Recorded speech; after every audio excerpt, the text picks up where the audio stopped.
The time is now. Cowboys, ladies and gentlemen, boys and girls around this beautiful globe, the name is Law Nation. Without hesitations nor deviations to the matter, be sure to hit that like button. Let that friend or that neighbor know where to go when it's time to tune in to Cowboys Sports Talk and beyond. That's including the ice wall, baby. Mama said that there will be days, literally, just like this. Read it, run from it. Destiny. All the same, baby. It's here. I am.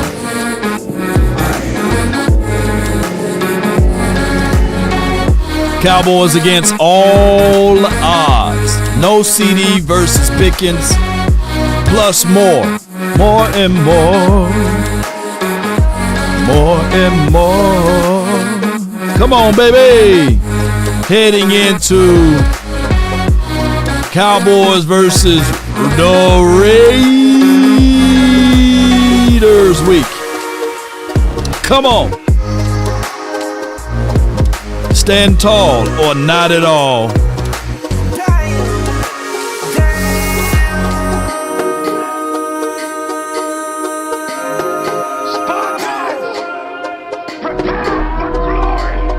It's a Monday night football. Come on with it. We got Troy Aikman that's going to speak on some things.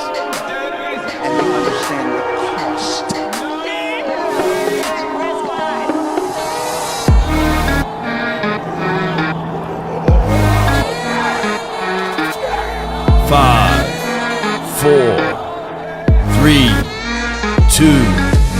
And we got the phone lines brought to you by Frenkel, the Frenkel Personal Injury Lawyers.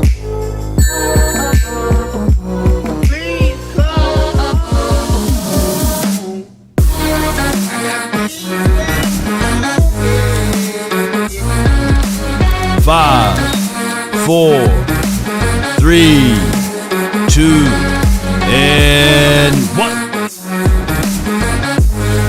Come on. Ain't no party like a cowboy party. But what about a Law Nation's Groove?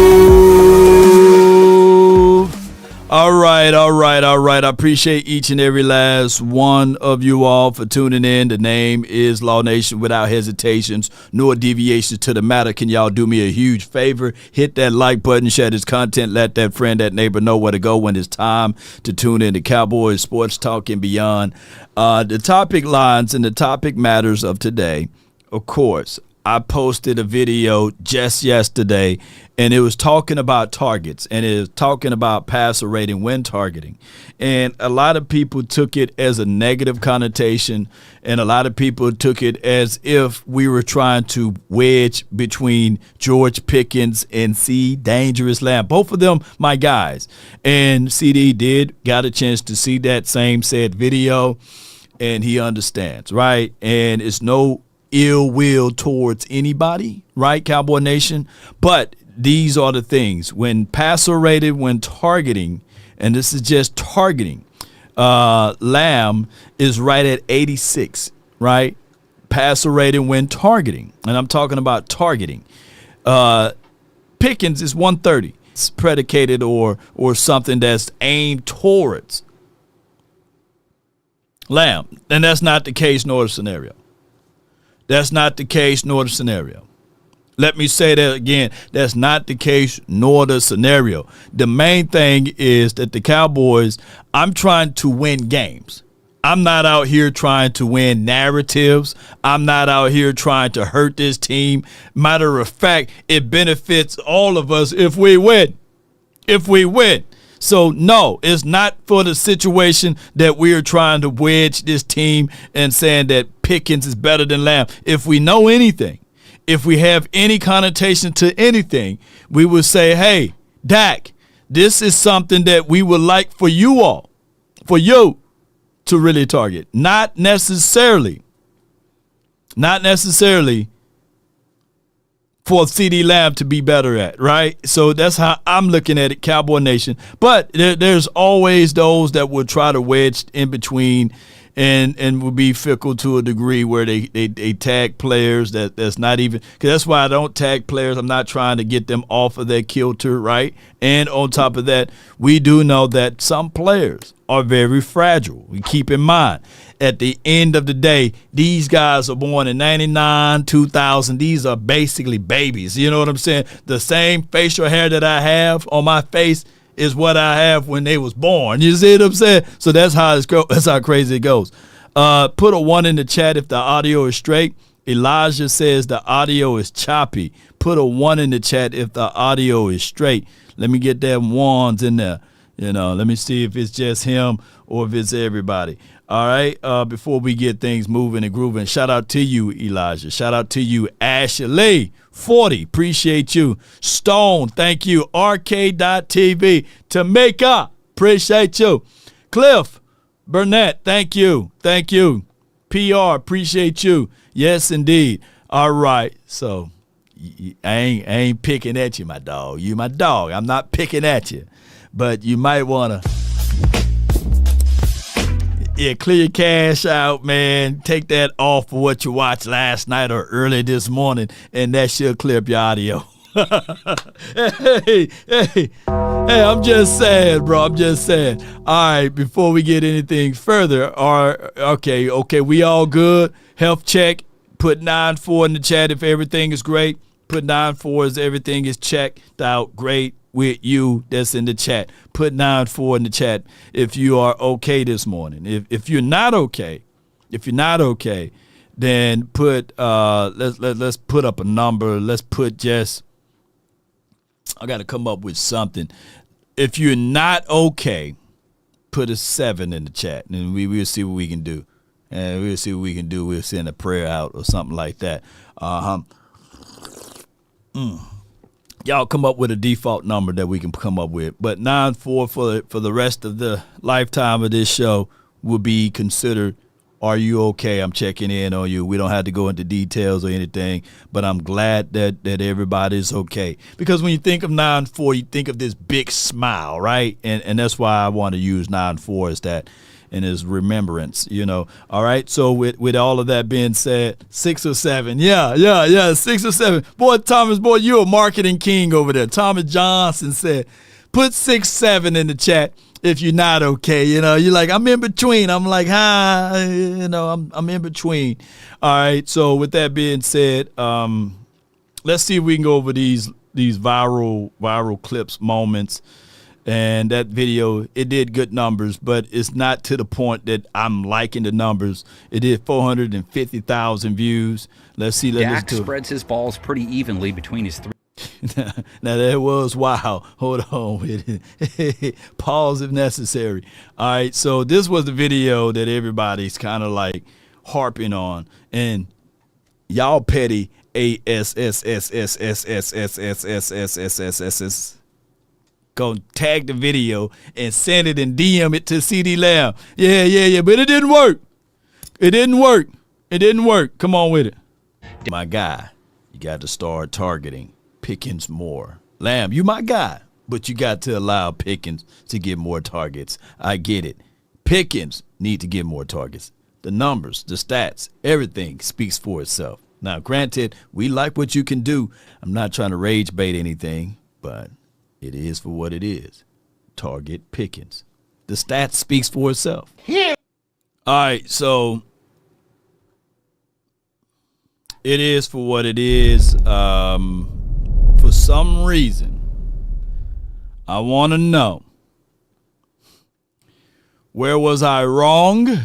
You know, or was it bad timing? I know it was heavy hearts yesterday, and some of these players, after they had their personalized meeting, it was very difficult to do any content, especially listening in to Schottenheimer lament the fact that, hey, you know, all and everything about 94. I get all of that. I get timing. I understand as a content curator, but I don't think that I said anything that was off the wall. And basically, everything and anything that I said is going to help this team juxtaposed to hurt this team, meaning that, yes, you got CeeDee Lamb that's going to 9 times out of 10 get your best DB, right, or your best safety to roll coverage his way, right? They're going to bracket CeeDee.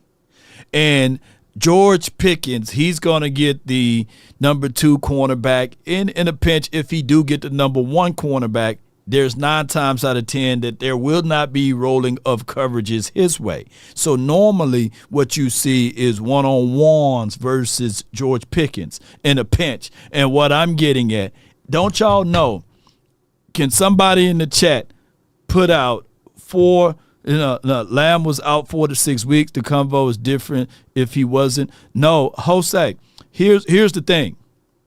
And I know that a lot of people, when we look at stats, they think of it as a collective.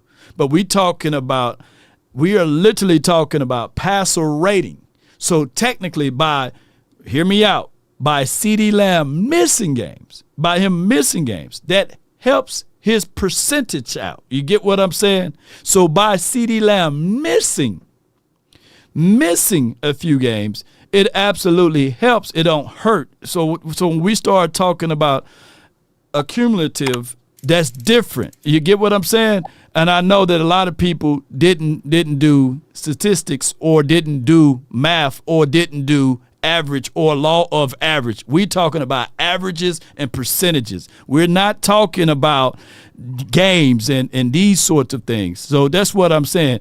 This is an efficiency rate, like the Pareto efficiency. I'm talking about an efficient number that it is better with when Dak Prescott drops back and he throws the ball towards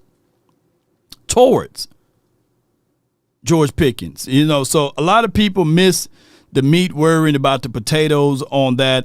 And we talking about efficiencies, not talking about numbers of games and these sorts of things. Because if Pickens played more games, then the Pareto efficiency level, it will equals more chances or the propensity to have a lesser number.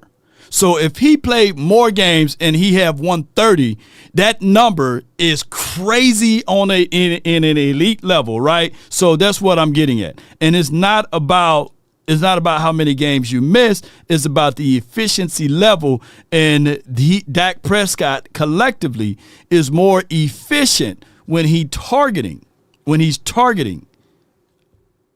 George Pickens. But it's not about the games that's played. And that's what I'm trying to convey. A lot of people don't understand efficient level, right? And that's just for what I'm saying, that the number is better when it's that way. Let me let AI Tisha get in on this. Break it down for those who not understanding. Come on. Whenever she get a chance. You all miss the meat while worrying about the potatoes. Passer rating when targeted is not a CeeDee versus Pickens debate. It is a Dak Prescott efficiency conversation. Right now, the numbers say exactly what they say. Dak is far more efficient throwing to George Pickens at this moment than he is throwing to CeeDee. That is not opinion. That is data. 130.3 passer rating, when targeting Pickens, is elite quarterback efficiency. 86.3 passer rating when targeting Lamb is good, but it is not on the same tier. That stat measures efficiency per throw, not volume, not popularity, not hype. It reflects things like first down rate, yards per attempt, accuracy, ball placement, and negative play avoidance. If the Cowboys want to extend drives, stay on schedule, and finish more possessions, Dak has to lean into the connection that is producing the highest return per target. Right now, that is George Pickens. This is not about choosing one receiver over the other. It is about maximizing what the defense gives you and putting Dak in the best position to succeed every snap. And for the people tagging CeeDee Lamb with negativity or trying to rage bait players, that is super lame. There you Both go. of these receivers are dogs and both help this team win. There you go. Appreciate you. Yeah, sometimes you gotta let the robots do it. You know what I'm saying? Oh, my bad, AI. AI teacher, you're not a robot. You're a personality. You're a beautiful soul, and you got feelings too. AI teacher got feelings too. And it's programmed that way, right? They programming these. Yeah. They got intellectual feelings. There are some reports out there that they could develop consciousness. You know what I'm saying? Now that's when we get in trouble. Yeah. When they conscious minds open up, boy, you better go get you one. You have some consciousness. Tell them AI. So what we want technically, with all bull sugar to the side, is that we literally want to win games, right? And we're going to get to the meat and potatoes of this, but let me chime in to my guy, my brother from another mother, no other, don't look like Danny Glover, but keep it cool with us. All right, let's listen to Rome, man. I think that he does a great job. Y'all can let him know that I said he don't do a good job at all. He does a great job. Come on with it. Let's listen. All right, listen. I don't know what's going on. I don't know what's going on with Cowboys Nation. I don't know if it's because the season ain't going like we wanted it to go, and we're 3-5-1, and the record ain't what we think our team is, or what. But this whole CeeDee Lamb versus George Pickens thing, would it be when it should be? We have CeeDee Lamb and George Pickens. Yeah. Thank God, because back in March, or at the last couple of years, we need somebody to go with CeeDee Lamb. We need another dog. We need a 1A, 1B, 1A, 1A, 2 killers, everything. We prayed for it. Then you're excited. CeeDee Lamb gets hurt, right? We still got another one receiver. He goes and does what we want him to do. Go perform when CeeDee Lamb is hurt. And while that happens, we decide, you know what? He's better than CeeDee Lamb. Do we even need CeeDee Lamb?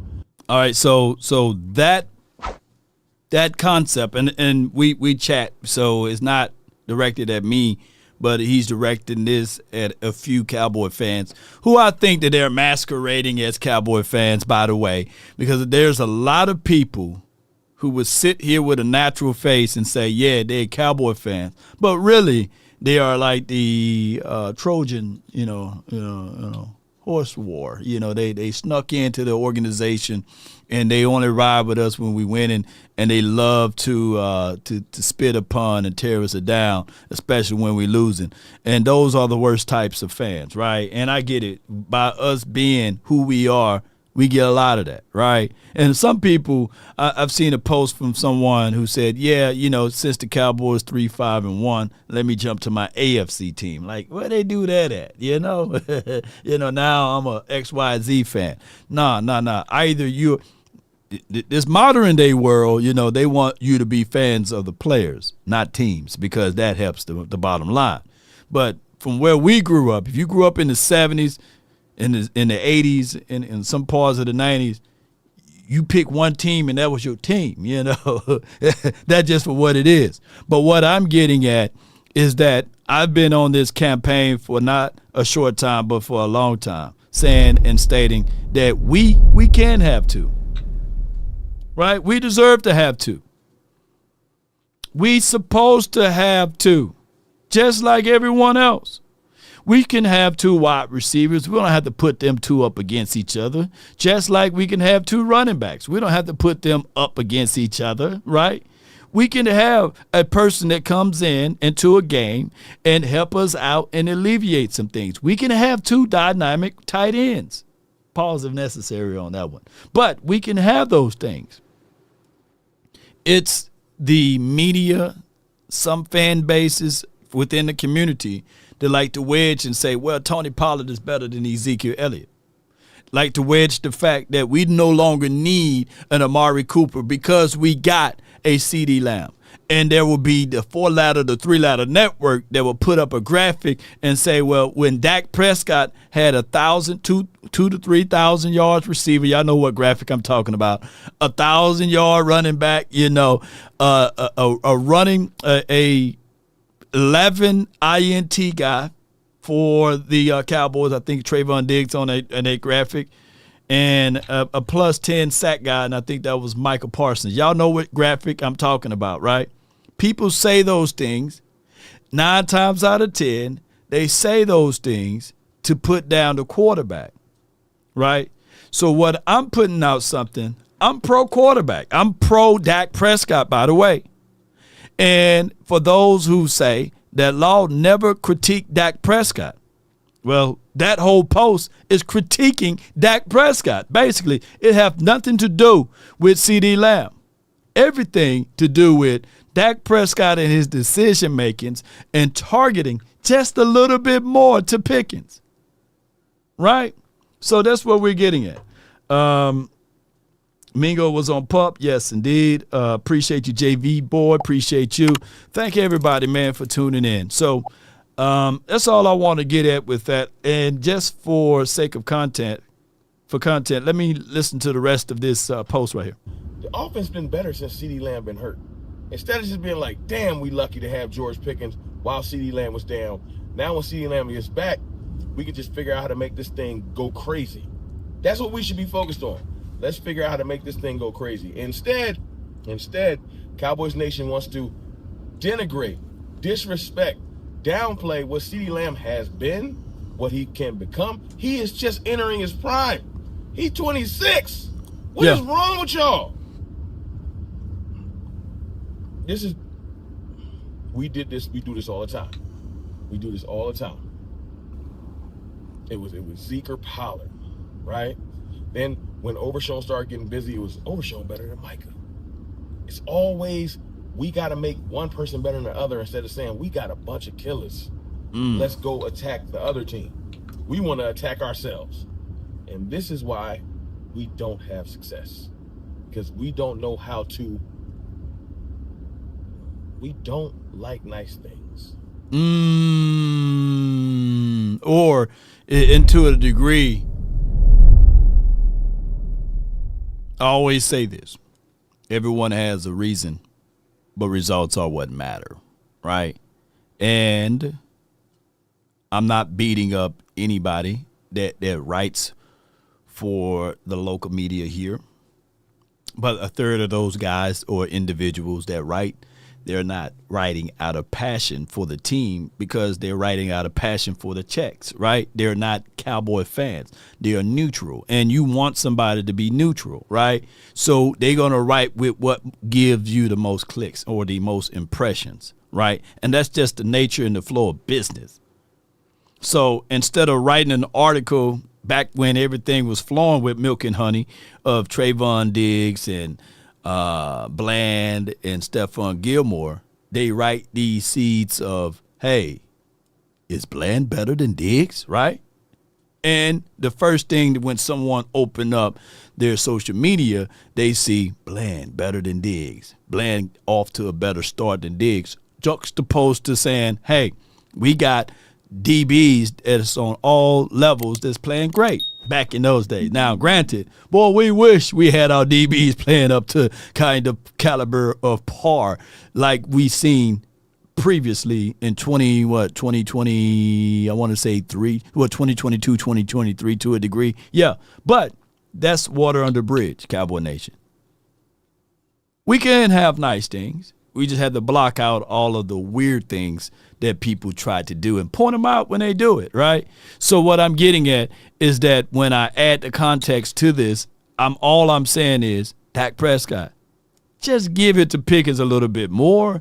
It's not to the point or to the degree that we are saying that CeeDee Lamb is trash or washed or a bum, right? So that's for what I'm getting at. I don't see this as hate. This is from JV Boy. Yeah, so here's the and y'all hit that like button. Hit that like button. I see the attendance is really very, very, very much so down. Hit that like button, share this content. We only have 180 folks in here. Hit that like button, share this content if possible, or we can make this show really quick if we can. Yeah. Action Power says, Law, it's a lot of content creators that do the same. Causing division between players and fans, big dog. Yeah, I feel your Action. And it's difficult. It's difficult, man. It's flat out difficult to do these type of content because you're talking about daily interactions, right? And sometimes it's not about fact checking. It's about getting it out first. And sometimes the algorithm with the name titles and all of that, I played the game. I know, and I'm talking about not the game of professional football, but put it like this. This is the best way I could say it.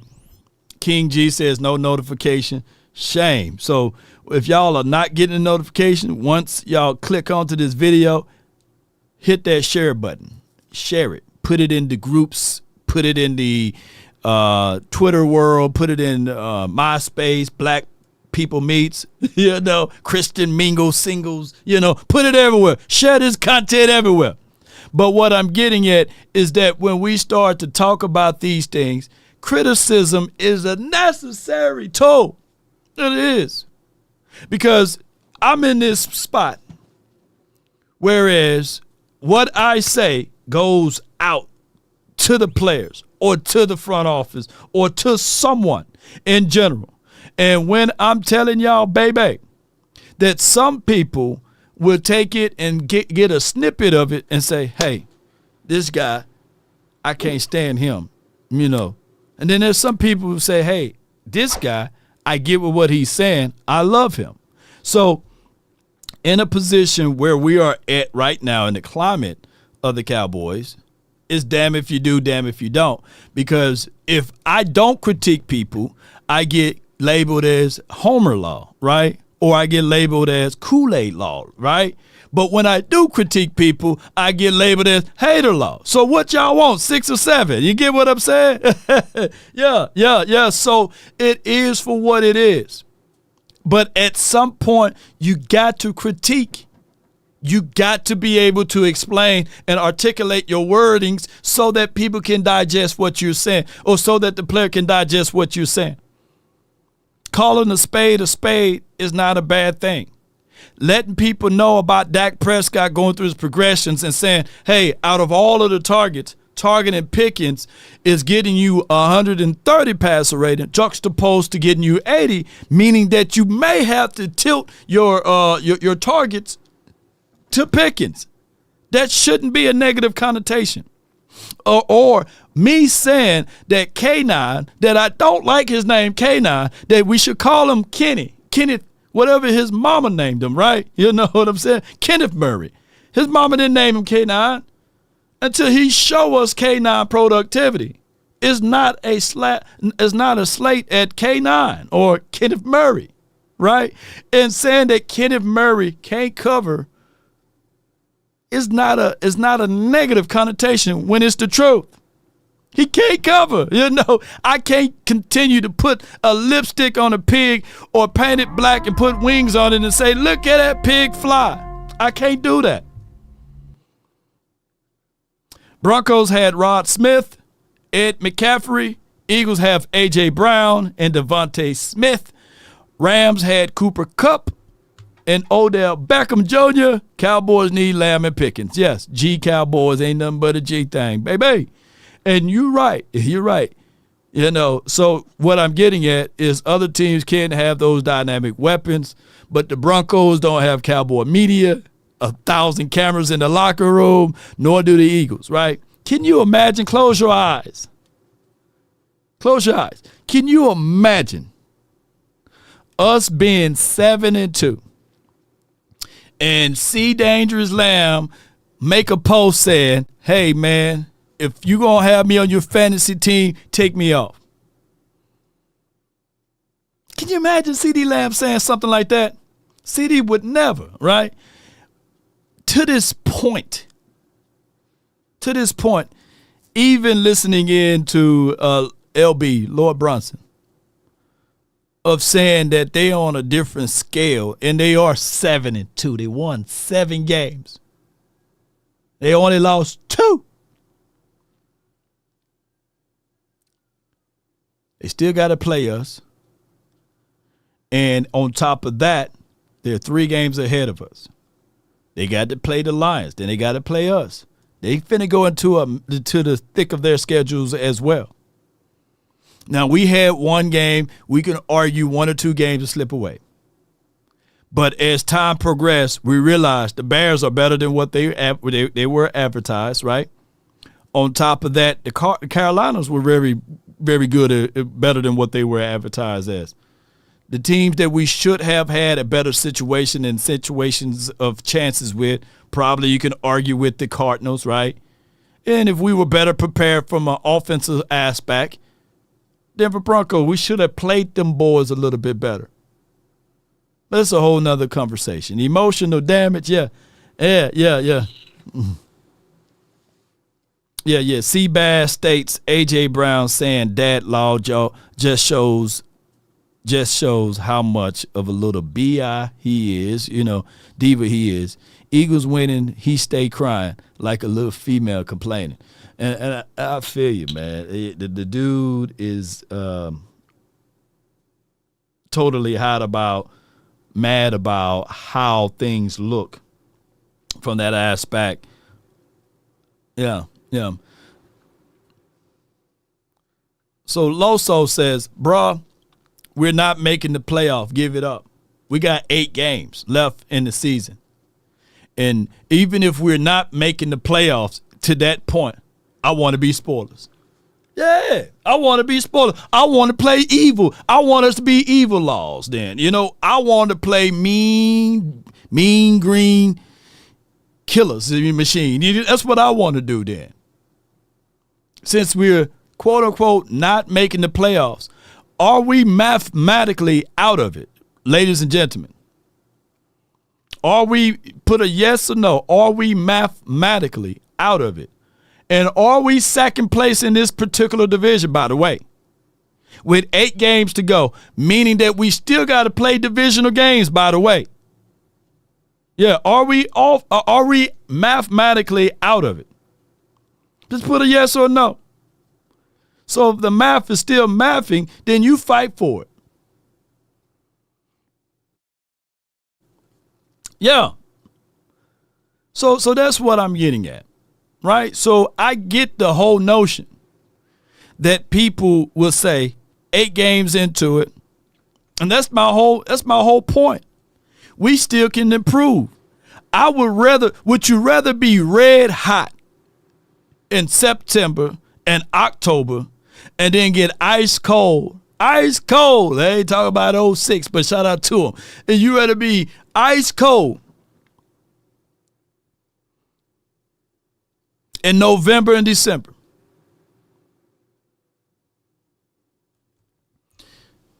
Yeah, so we second place. Man, I'm not wishing nothing, but nobody got a crystal ball. But if it is, based off of the first 8 games of the season, based on 9 games, because some teams played 9 games by now, right?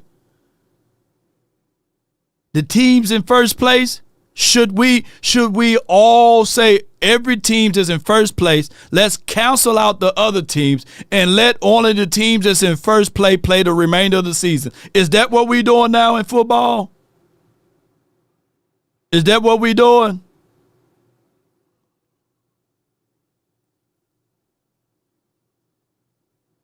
Yeah, is that what we're doing? Like I just need to know from a fan perspective. Got 8 games left.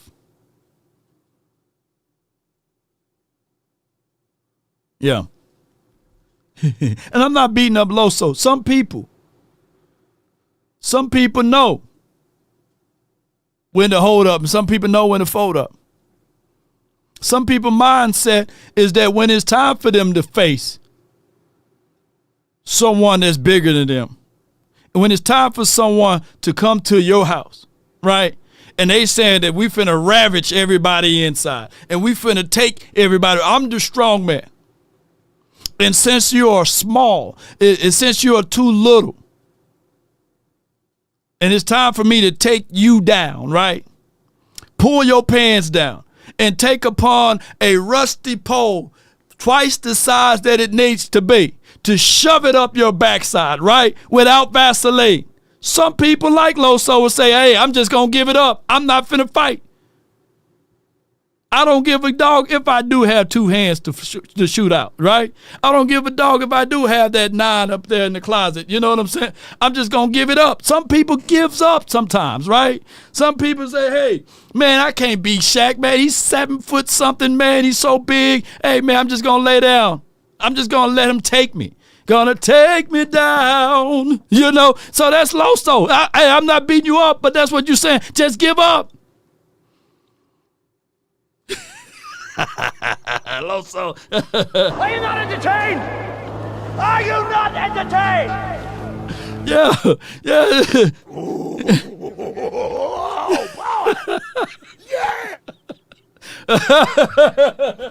Yeah. Yeah, I'm just saying, man, but me, you know what I'm saying? We gonna fight to the end, you know what I'm saying? I'm not finna give it up, you know? Yeah, man, it's a damn shame what happened to Law, man. But, man, Law fought all what he could, man. Yeah, man, that dude was sack size, man. He was Goliath size, man, but man, that Law shoe, yes, it did. No, Loso, man, you my dog, man. No, I'm look. Loso, you my guy, man. No, Loso, man, you my guy, man. I'm just using you as an example, man. I know you gonna fight. I know that I gave you words of encouragement, you know.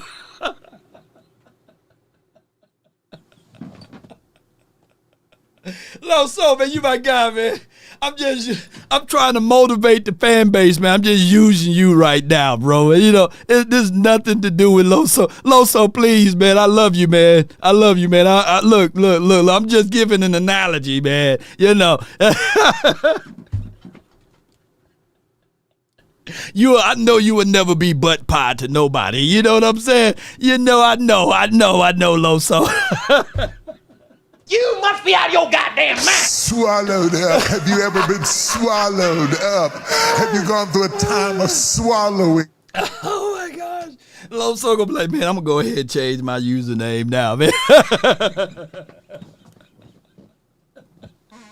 Oh my God, man. Somebody gonna tune in and say, what is Law talking about butt pies, man, and strong men coming in to take over his village and stuff like that. You know?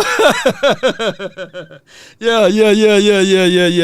All right, man. Let me go to the great Hall of Famer, man. Maybe we can change the subject matter up. But I'm just saying, can I be 1,000 with y'all? Can I be 1,000?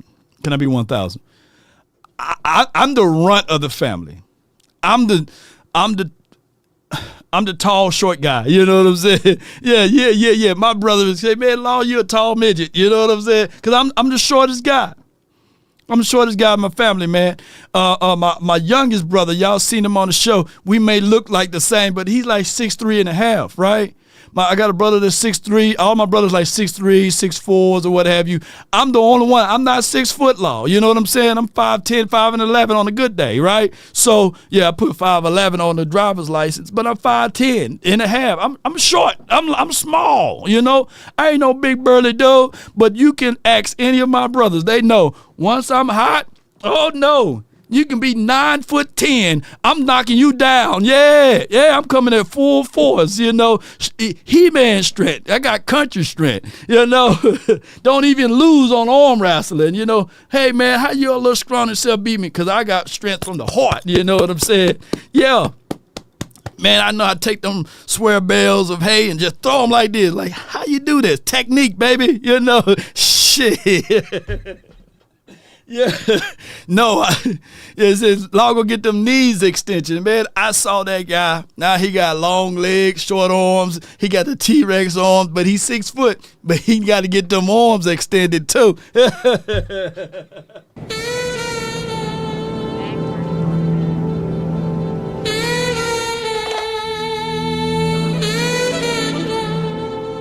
Rex! Yo, Rex. But you can ask Twin, though. I tell him, hey, God put my height elsewhere. Oh, wow.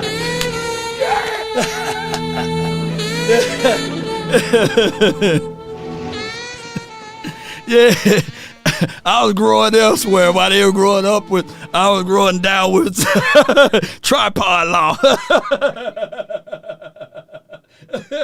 Oh my God, boy!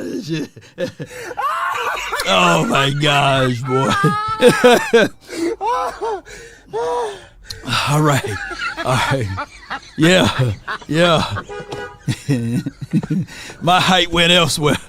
Well endowed elsewhere. Morning, Troy. Good morning, George. Yeah. Well, you're getting ready to do a game, and that involves a lot of research on what's going to happen on the field, but this week is obviously different. I'm sure you'll have production meetings in how you handle respectfully and acknowledge what the Cowboys have gone through this week. What a tough and emotional time for this team, and now to go play a game against the Raiders on Monday night. Yeah, no question. You see this from time to time around the league where something tragic like this happens, and then let me know if the audio is straight, man. Oh man, put a 1 in the chat. Put 8 in the chat for the great Troy Aikman. Put 8 in the chat, man. Yes, indeed. Dre Matty says, what LAW stands for what again? Yeah. The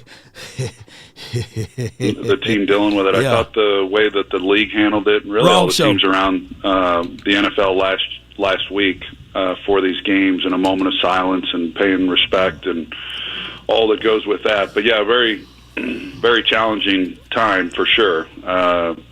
Trying to compartmentalize all the feelings and emotions that you have. I mean, it is a brotherhood when you're in a locker room like that. You get to know these players and your teammates and the coaches and all the support staff and everybody involved.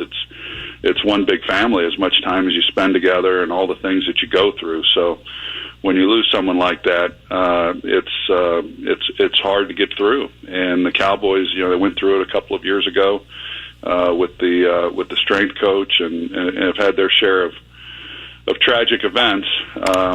But yeah, last week, I guess, the fact that they had the bye week gave them an opportunity to kind of focus on the personal side of things, and I think that's the part that gets lost so many times.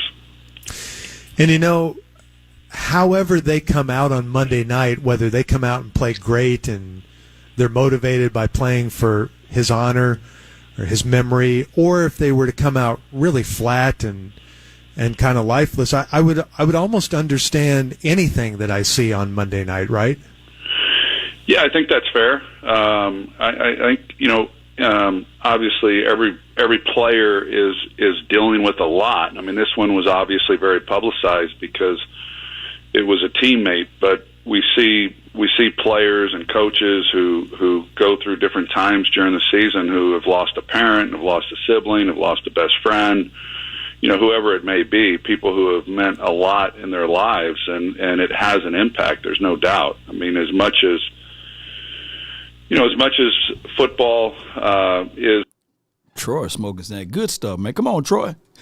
Let's get it. Is a priority for everyone who's playing and trying to go out there and perform at a certain level and win games. Everyone has the personal side of their life as well, and there's no getting through that. I mean, I think we've all had times in our life that we've had something tragic that's happened personally, and trying to work through that and still try to do the job that you're paid to do is not always an easy thing to do.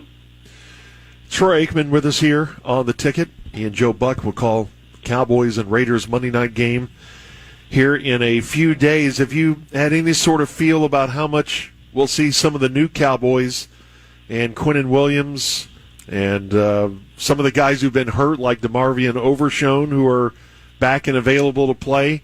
You have any good feel for that now? All right, before Troy goes, I'm going to give y'all my thoughts on Troy Aikman as an analyst. I really like his work. I think that he gives very concise information when it's out there. Joe Buck, we give what he is, but Troy, to me, he don't hold back. I like his analysis. I like the way he covers the game. Tony Romo, to a degree, But Troy, I can stomach the most. I can stomach Troy, even though I don't get a chance to hear any live play-by-plays because I'm doing the play-by-play myself. But I really admire Troy Aikman's work. Who else that I really like? I think it's just Troy. Chris Collinsworth, I can't really listen to him as much. There was a guy that when I was listening in to these guys when they do the play-by-play, I think his name was Kelvin or something. I think that he did a great job. But the days of Al Michaels and John Madden and Pat Summerall, those days are over, right? But, Troy is one of those guys that we can really stomach. Let's listen to more of what Troy have to say. How y'all like Tom Brady? Yeah, I haven't really got a chance to really listen to Tom Brady play-by-plays. And to a degree, here's my only knock. Here's my only knock with Tony Romo, when he does it. I'm like, dude, you were playing. Why you didn't do it when you were playing? That's a whole nother conversation. but Tony is my guy too. But I can stomach Troy the most out of all. And y'all let me know who y'all like the most, right? Y'all let me know. Lauren states that she loves or he loves Brady. Appreciate you. Not so much. We'll be talking with the Cowboys tomorrow. I'll have a better feel tomorrow. You want to push this call back to tomorrow? We'll call you back tomorrow too. I'll answer all your questions. But we'll talk to you every day if you're okay with that. Yeah.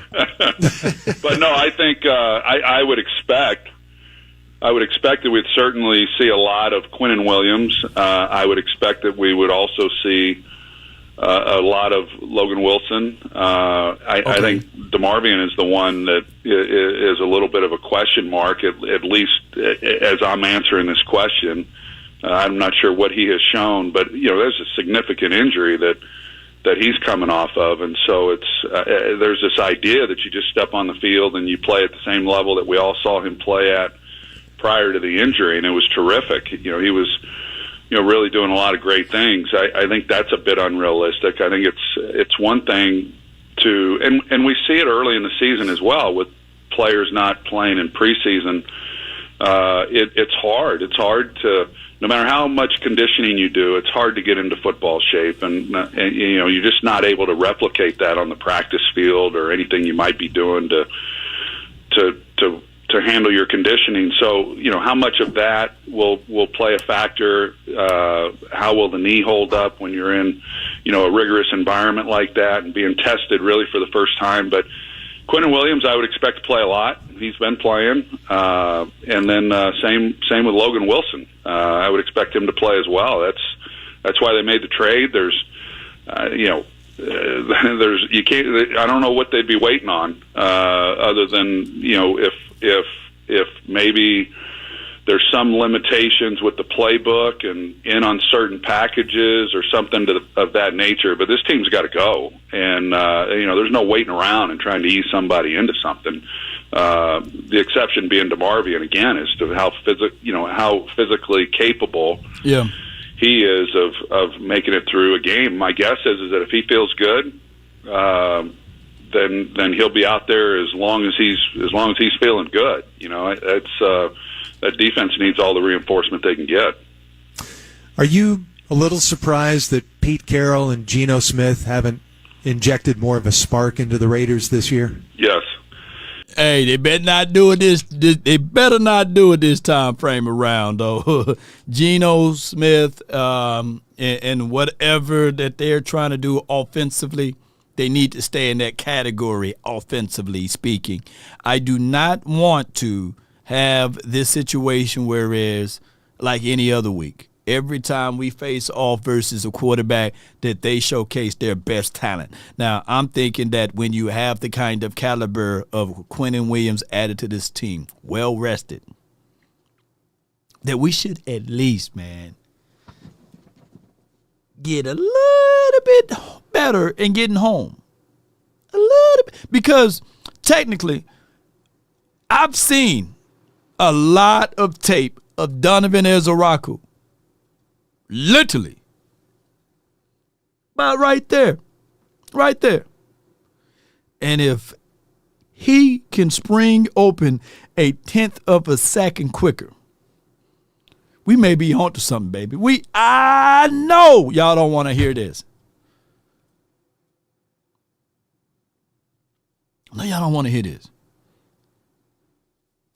But that Donovan Ezraku, man, I think that he may be the real deal. I know y'all don't want to hear this, man, especially on a team that's 32nd ranked defense, right? But he might be the real deal if we can just get somebody else, and if he can get that one little 1/10 of a second, I think that we will see this kid getting at least 3 or 4 or maybe 5 sacks down the stretch, and that would be crazy. Keep in mind, what's the guy that played for the Rams, that edge rusher? He won Defensive Player of the Year. What's his name? His name is tip of my tongue. He's really good, too, by the way. Name right there. I think he wears number 8. He won Defensive Player of the Year. And, believe it or not, what's his name, y'all? Y'all help me out. Help me out. Let me see y'all know his name. Hold on. I'm going to pull y'all comments up.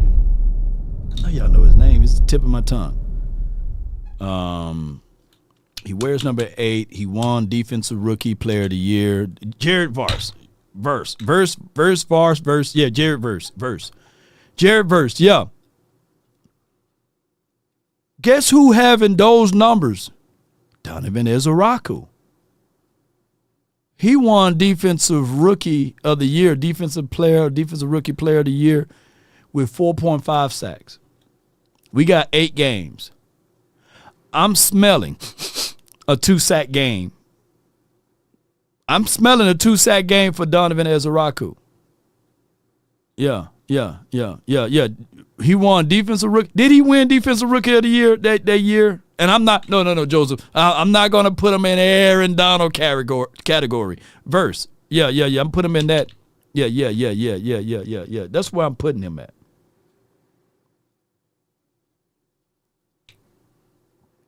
I'm not. Oh yeah, Loso. I'm definitely not going to mention MP. No. We definitely ain't going to mention that one. Right. Yeah, I am. I think a lot of people are. Maybe that was unrealistic. I don't know, but I thought when the hire was made for Pete Carroll, there's 2 ways to look at it. You say, all right, well, you bring in a guy who's 74 years old. You're going to be back in the market for a head coach pretty soon. And, do you want to do that, or do you want to build it around somebody? But they've tried building it around people, and it hasn't worked. And they've got this the 4th regime, I guess, in 5 years. Yeah. So it's been a lot of turnover, and we all know what happens when you're changing out coaches that way. We see it in Dallas to a lesser extent, obviously, but when you make changes at the coaching ranks, then it affects the roster. It affects a lot of things, as far as what you've been trying to do to get things going in the right direction. And so, my thought, however, was that they had been trying to bring these guys in, and it hasn't worked. So, to hire Pete Carroll, who has a track record of having success, he knows what it takes to win, bringing a winning culture. He's been a head coach for a long time. He's taken teams to the play, all of that. Mm-hmm. And so bring someone who can provide some stability to the organization and change the culture first, and then bring in some players and the defensive scheme and all that type of stuff. And then along with Geno Smith, who played his best football for Pete there in Seattle, but it just has not worked out up to this point. I thought it would look a lot different than it currently does. Come on, Geno talk some Cowboys. Particularly well. He certainly hasn't played to the level that he did there in Seattle. But the offensive line has not been great either. That's had some issues. They lost Brock Bowers for a little bit. They just don't have a great deal of playmakers right now. And Ashton Genty, I like him a lot, and I really like Brock Bowers, but the wide receiver position. They got some young guys that are still kind of finding their way that have some ability, and then they just traded a guy who I've always liked in Jacoby Myers. But yeah, so it's been a battle, and and they, like a few other teams, we saw it on Monday night with Green Bay losing that game. They give up 10 points and you lose a game. I mean, that's hard to believe, but it's what happened to the Raiders against Denver, and so they put out their best defensive effort, and the offense wasn't able to get anything going. But with all that said, now I've told you guys this before. I always go into a game expecting it to be a good game. I think I'm the eternal optimist when I look at games that I'm calling and going in. I can make an argument as to why it's going to be a really great, compelling game, and I do expect this game to be a good game. I expect it to be a tight game. Damn. Well, and you've been backed up on that with the schedule y'all have had on Monday night. That Eagles-Packers game, we complain about everything now. So I heard, this is setting football back 20 years. And all. Man, I enjoyed it. It was a defensive battle. I did too. I'm going to let them play it out because I haven't scanned this one. We got like 6 minutes and 57 seconds left in this footage here. Put a 8 in the chat if you want me to continue to go, or put a 1 in the chat if you want me to move on to the next topic matter here. But it's Troy Aikman speaking right now. Shout out to Troy Aikman. He's my favorite Cowboys quarterback, and y'all know why. And let's see what he have to say from here, right? I thought it was a really interesting watch. You guys, of course, made it interesting, and I'm yelling at my TV. Why are the Eagles going for it? They're up, and the Packers are out of timeouts. To me, it brought up a lot of talking points. And how about a quick 2-point thing? The defensive battle, was that fun to call? And do you think that when it comes to fourth down now, not just Nick Sirianni, but every coach in the league now is oh crap, what are we going to do? Because it's so much of an option to go for it. Well, it is, and so one, I'll say this: if whoever's listening to this, if you're a football fan and you love the NFL and you've not been to Lambeau, you owe it to yourself to go. It is that good, and I'm sure y'all have been, right? No, we were just talking about our bucket list. Yes, I have. Oh, that's right. Gordon got arrested there once. I did get arrested there. The great Bob Sturm was there with his son, so I got a chance to see him down on the field before the game. We had Bob Iger was at the game, and we had it felt like a playoff game. And but it's the best. I mean, I absolutely love calling games there at Lambeau, and so the two good defensive teams. I normally a low-scoring game like that is really. Let the AI speak. We got Jason Barnes, $20. Just showing support, brother. Keep killing it, and I always appreciate the content as always, fam. Man, I really appreciate this, JB. Man, I thank you. And then honorable mention, shout out to CeeDee Charles, who gave a big super support via PayPal. I really appreciate you. And it was a message for Lauren and London. They both excelled. We have a pretty much a chat line, and Lauren and London, they both excelling at their schools, and showed a certificate, and she gave a real big donation. So I really appreciate you, Sadiq, for helping the nation out. All of you love and adulations, ladies and gentlemen. It doesn't go unseen, right? And you guys can see the growth aspect of the nation from your support, and I really appreciate each and every last one of you all. Let's listen to the rest of this. Hopefully they'll end on some Cowboys conversations instead of talking about that terrible team up north called the Green Bay Packers. I can't stand that team, nor I can't stand the Eagles. I can't stand none of them. Matter of fact, I don't like a team that got all of their green on them in the NFL. Hard to call. But I didn't find that to be the case on Monday night. And with Sirianni, there's so much that's happening right now on fourth down as far as what they're thinking, what they might do, and then it's our job to explain that. Years ago when analytics just started to come into our game, come on, man, let's talk some Cowboys, man. And really, the rate they go for it, which is they don't kick it, they could be better off.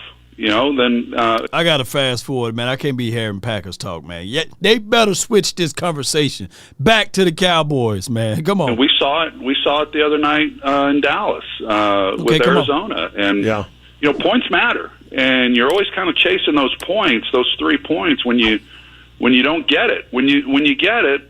Now he bringing some good points. It goes all the way back to cards, when we try to go for it and we didn't get them points. Points do matter. He's right with that. Points matter. PM. Come on. And you get the touchdown, it's like, oh, this is great. But when you don't, and I don't know where the coaches, I do know that analytics has green-lighted the coaches to where they can do a lot of stuff and not get questioned about it because, well, the analytics says go for it. Yeah. The analytics, as we all know, it doesn't take it doesn't take the human element into consideration. But I was talking to our crew after that game. I remember there was a time you couldn't go for 2.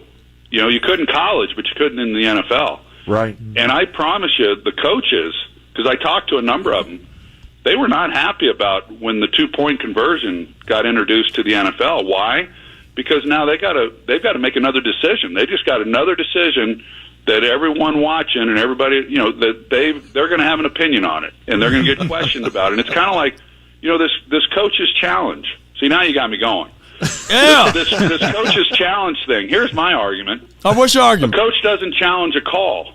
And so everybody at home's going, gosh, this guy's an idiot. Why are you not challenging the call? You got to challenge the call. Well, why is it the head coach's responsibility?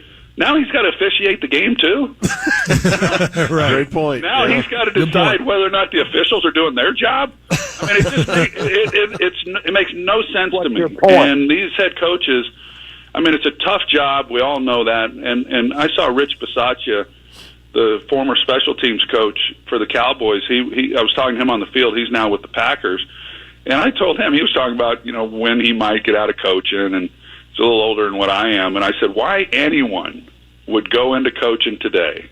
It blows my mind. There is no life in coaching, and you're a vagabond, is what you are. It's amazing. That was great. Now, you're exactly right on that, and we usually go back to the late great Coach Joe, and winning's hard, and it's now you got to explain yourself to how you win, and it's hard. That's right. Speaking of the great Coach Joe. When he lost his job with the Raiders, he was special teams coach with Norv, and he lost his job, and he was a little down. I called him up, and I just said, "Hey, you doing all right?" He goes, if only bad coaches got fired, he said, I'd be really, really, really upset. He said, but the truth is, really good coaches get fired in this league. And I said, yeah. I mean, think about it. All the great ones have been fired. That's what happens. That's what happened, man. That's the mighty Troy Aikman, man, on 1310 The Ticket. Be sure to check out 1310 The Ticket. They have great guests, great hosting, and they're pretty much on point. Overall, the interview with Troy Aikman there, I do like his points of views. Like he said, that he get a chance to meet with the players today or tomorrow or in a few, and he'll be able to get more insights about Logan and about, of course, Quentin Williams. And I'm thinking that there's life still here. We're mathematically still in it. 8 games to go, Cowboy Nation, and we got to get things moving. Before we move on to the next topic line and subject matter here, just want to be able to let you guys know that the moment is still here, and you can get these things and be this type of man. How to be an Atlas man. First, gently glide your House of Atlas razor with the grain to ensure a precise, comfortable shave. Then, drop your transmission with nothing but a spoon. Anything's a tool in the hands of an Atlas man. Now apply Atlas Calming Aftershave. Welcome to the top. Welcome to Atlas. Be the smoothest guy in the room. Durable blades for long-lasting smoothness. Precision trim edges for detail and also cutting those sideburns. With a stabilized stainless steel for a smoother shave. Dermatologist tested, comfortable, smooth glide this will be your number one blade in the world. And all you have to do is remember House of Atlas. Shave with the best. No doubt, shave with the best, man. The shaving razor Atlas with the flexible tilt of the head can get the curvatures there. And on top of that, we do have as well as calming aftershave. So you use this so to get rid of the warts, those bumps, those bruises, that brittle skin. If you have that as well, this will help calm all of that. So that's the Atlas shaving gel as well. So be sure to check out Atlas. Just use promo code LAW and jump right on in with everything. Before we go into our phone lines and beyond, just want to be able to bring up, will Clark fix this defense? If anybody can wreck a game coming up the middle, it's Quinnen Williams. Kenny Clark and Williams, can they both wreck this particular situation? I would say this, and y'all know y'all heard of that voice before. Yes, indeed. I know y'all heard that voice before. Yeah. Not going to play the rest of it, but that's the questioning there. Will both Clark and Quinnen Williams, can they be that wrecking ball? Can they be that voice of reasoning? Can they be a situation and scenario that now all of a sudden you look back at it and you'll say to yourself, man, these two guys, because we do know for sure. I look at it and I value tackles for losses just like I value sacks.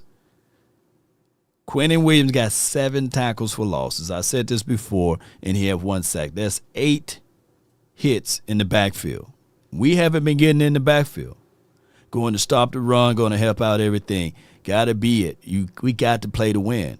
You're the second place. You got 8 more games. It ain't over. Yes, we still have life. Rigor mortis haven't set in. Yeah, I agree 1,000,000%. On top of that, who's aware that Overshown last season, out of all of the linebackers in the NFC, he finished top 10. Who's aware of that? So you're getting a top 10 linebacker back as well. We haven't seen him run around, but I'm with the mindset that the things that we were able to see from Overshown, when healthy, even if it was a Costco sample size, for him to finish out last season as it relates to top 10. And I think that some general managers and some scouts finished him off as number 3, right, in the NFC. That I really think that this can be a situation. Yeah, today Band says the player's going to do the interview or get interviewed. Yes, so that's going to be pretty much around 3, 4 o'clock when all of those interviews being released. 3, 5, and 1. That is for what it is for where we are at. But I definitely don't want y'all to sleep on this at all. And I know that you guys won't, because you got this. Sleeper is the #1 fantasy sports app. It pays to know sports. Pick more or less on top players. Your first pick is on us, so start winning now. Play in Texas, Georgia, Minnesota, and 27 more states. Pick anytime across all sports, pregame or live. Over 10 million players are already on Sleeper. Make your picks count. Score up to 1,000 times your cash. Join today. Get up to $100 credit using code LAW. Call your shot on Sleeper. Download now. No doubt. And when you download Sleeper, just use promo code LAW. They will match up to 100% on your initial deposit. And then keep in mind the promo LAW is available. And then when you download the app, you get $20 added to your account automatically. Come on with it, Cowboy Nation. So I do look at this particular team. The phone line for your mind is 657-390-7391. That's the hotline for your mind. Let's just go ahead and get right into it, right? And I always like to give a little comical relief, and pardon me for any swearing or any words here, but I do have this right here to say about this particular situation. Let's listen to it. You better post these 2 games games on TikTok, boy. I will post You these 2 better. games because it's gonna be the same outcome as the last couple games. You getting your better, ass beat. bitch. Got all fine. I got back online just for you, MJ. Just to come here, build on your ass. Yeah. Y'all see. Shut up, bitch. Yeah. You're not a caveman, okay? You go do this K every time you score. Shut the fuck up. You gonna win this game, little man? They gonna win this fucking game? Come on, Cowboys. Bitch. I'm gonna win. Simulation. I am gonna win. Where Fuck. you think I am? You dumb bitch. Yes, you are. Stop Even fucking after yelling 29 everything. Best defense in the fucking league. They still locking shit fucking down. Kahir Elam. Fucking Shabika. If Kyrie Elam can play like this kid with the joystick this particular Monday night, man, I'm going to find this channel. I'm going to support him. You know, I got to find this channel. If Kyrie Elam is able to do that, man, boy, I'll be happy. Come on with it. 23 to 7. Shut the fuck up. I'm giving myself a speech to the chat. 23 to 7. This bitch is stupid. And like I said with Derek, aka Shitter, if you're hearing this right now, even though you are, you better post these 2 games because I'm going to give you BTA back to back. Right, bitch? Come on, I ain't losing this shit. I'm coming back, bitch. Look, Derek Jr. makes comeback on Funniest Kid Ever. Title of this motherfucking video. He better bitch. not come I'm telling back. you I now. haven't seen it. The fuck wrong with you? Man, you better lock the fuck in. You think this game over, little man? Let me talk to you like your fucking stepdaddy, nigga. You're not winning this game, little shit. I'm finna come back and beat your ass. I'm telling you, little man. You can't fuck He with me, better little not man. come back. He better not come back. You. I'm sweating now. Ladies and gentlemen. I tell you that, little man. Back to Brock, bitch. Go do something about it. Get the fuck off of him. Get out of his fucking way. Back to Brock, bitch. I'm sweating now. Touchdown, Brock Bowers calling it, bitch. God. Stop it. You better not come Touchdown, back. Brock Bowers calling it, bitch. Calling it. You better not. Touchdown, Brock Bowers, bitch. Calling it. Scoring it, bruv. What the fuck I told you? Shut the fuck up, Lord. little man. My belt on my shoulder for a reason. 25, I got the first 23. ticket for a reason. Oh, Lord. Touchdown, Brock Bowers. I'm calling it. No. I just told you the fuck I'm doing this to, nigga. Hello? He's gonna beat you, hairline boy. Hairline boy. Hairline. Why I gotta be hairline boy, Vic? Give MJ. Come back on, the- Wyatt. Oh Come my on. gosh. Yeah. Go, Pickens. Go. Did for you now, hairline boy. What's up, bro? Come on. What's up, hairline boy junior? What's up, bro? Shut up, bitch. Lunch, Shut up. boy. You gonna get your lunch? I'm gonna get your lunch a damn knuckle sandwich. Watch this. Come on with it. Come on, Vic. This for you, Vic. This dot for you. Back to Brock Bowers. He can't stop Brock Bowers. Motherfucker, snag. You bet to dot, Come on. bitch. You Come better on. have some fucking respect for your stepfather, boy. Stop asking me questions, bitch. I'm not Chat GPT. Don't ask me. Come on, Cowboys. 43, 40, 41. Thank you. GG's. Ah. That's cool. GG's. Look, Get to the next kid. game. You was on it. Get it to the next game. GG's. Get it to the next game. Mute that mic. You finna get your ass beat. 43, 41, man. They need to put me on the stick, man. The little kid couldn't keep the lead. But with that being said, there's always this right here.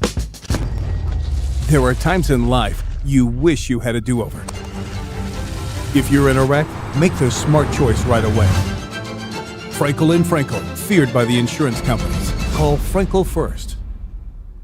No doubt. Be sure to reach out to our proud partners, Frenkel and Frenkel Personal Injury Lawyers, back with over a combined of 100 years of experiences. And on top of that, they located here in the heart of Dallas. So if you need a lawyer, personal lawyer, you slip and fall at work, be sure to reach out to our proud partners, Frenkel and Frenkel Personal Injury Lawyers at FrenkelFirm.com. And if you can't, go to that website, just dial 817 all threes. It's simple, it's easy. And even before you dial 911, just have them on speed dial. But my number is 657-390-7391. That's my hotline for your mind. I got a guy that told us to temper our expectations.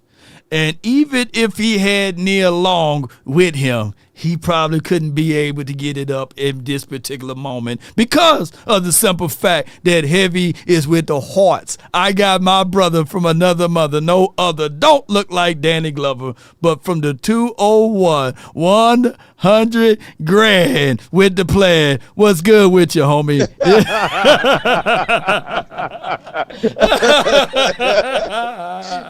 Oh my God, man. That's a hell of an intro, though. I gave you a hell of an intro. I gave you a hell of an intro, bro. VIP mad at me.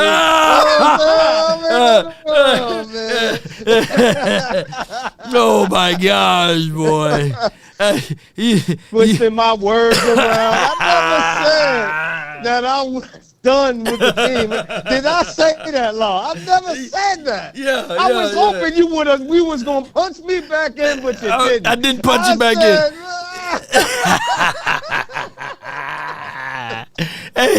Hey, man.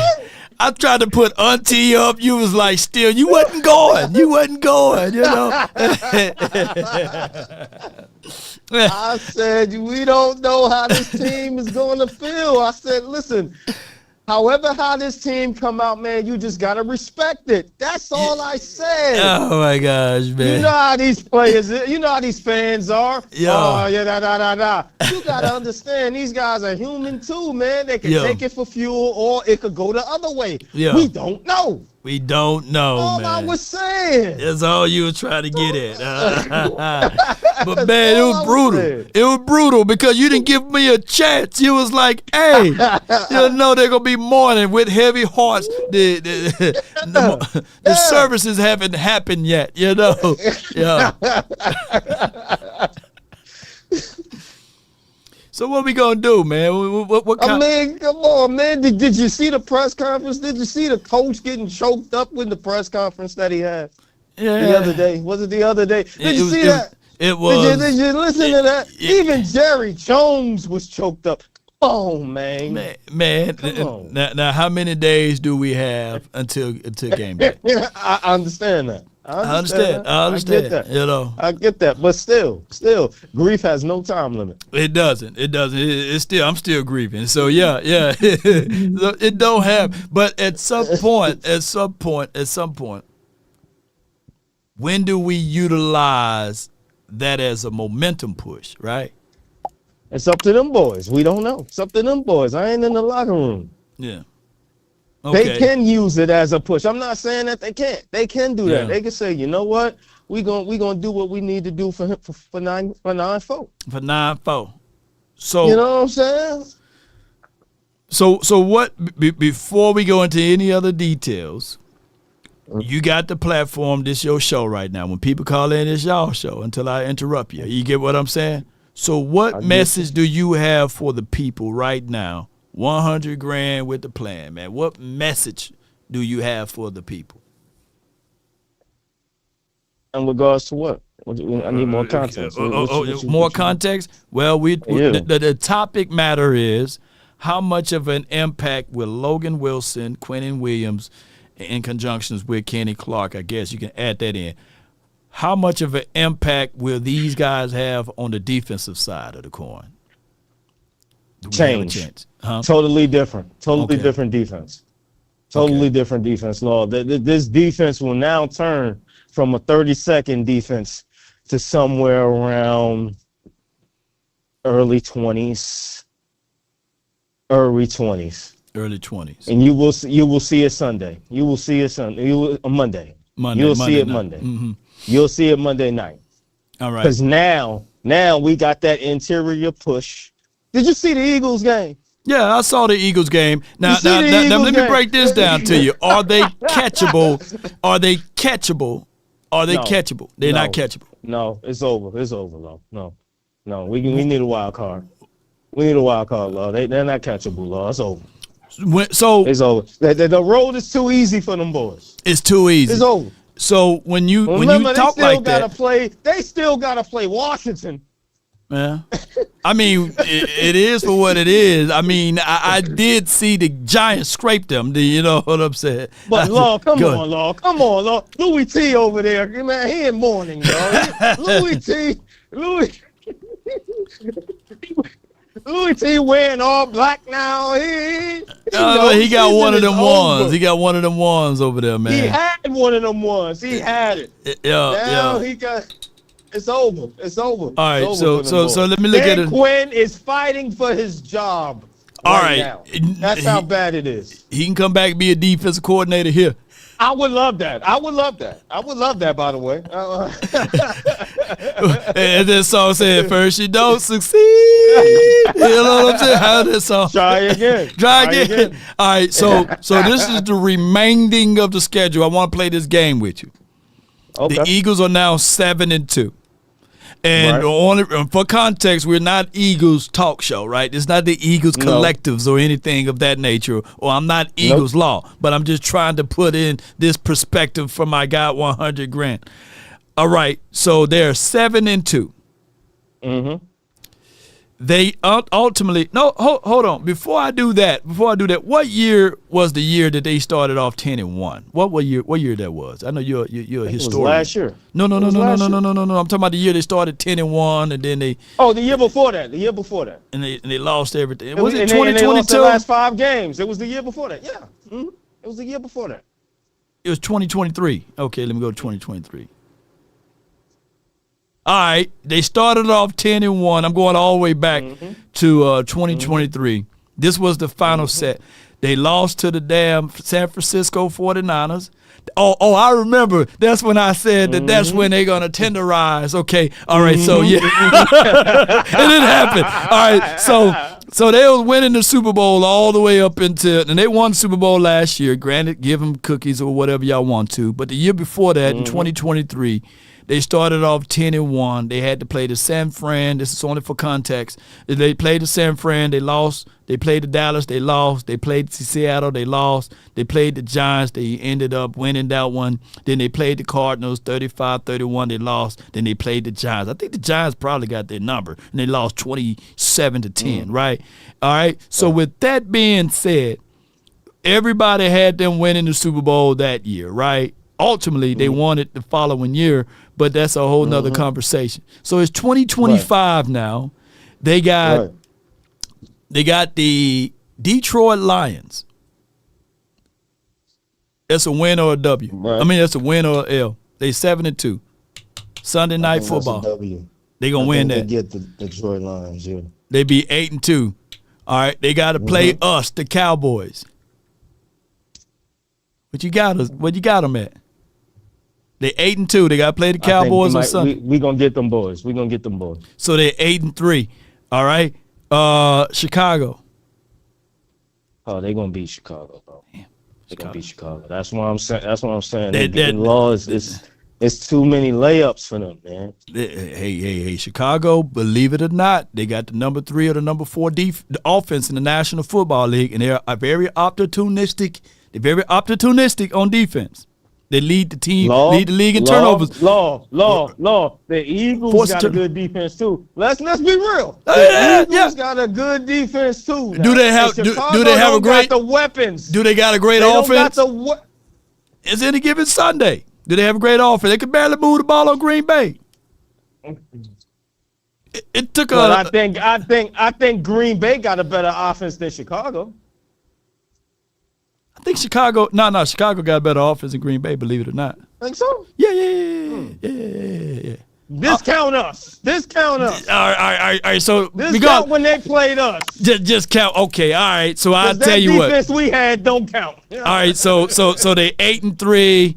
So they beat Chicago. So they 9-4. Okay. I mean, they're 9-3. All right. Los Angeles. The Chargers. 9-3. I think the Chargers might get them. So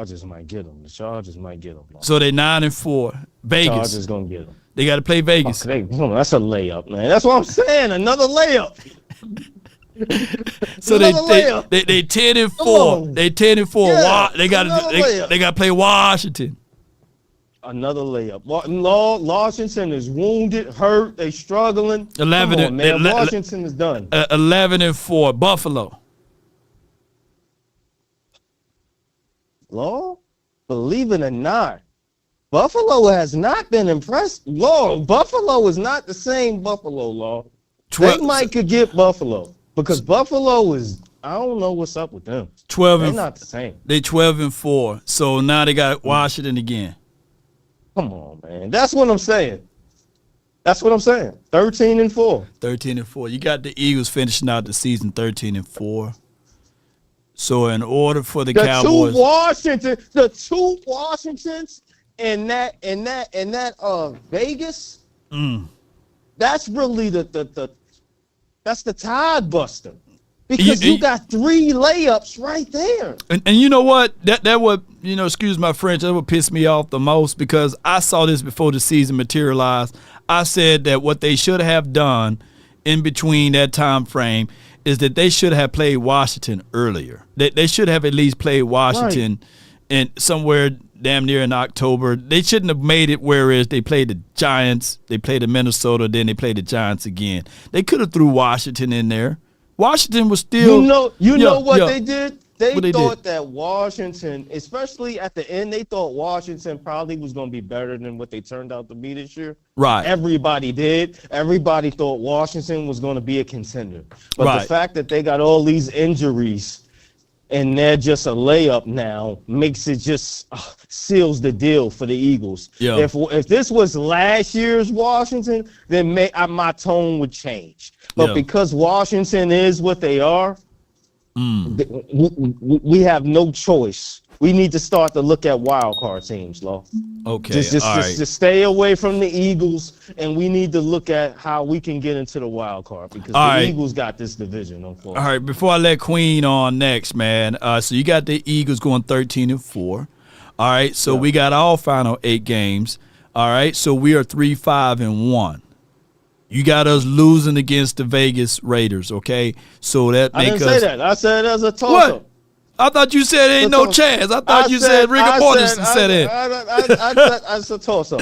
Oh, it's a toss-up. So what do you got? You can't be a little bit pregnant. You can't have a little bit pregnant. Either she pregnant or not. So what we doing? We gonna win. Okay. Now, that's all I wanted to hear.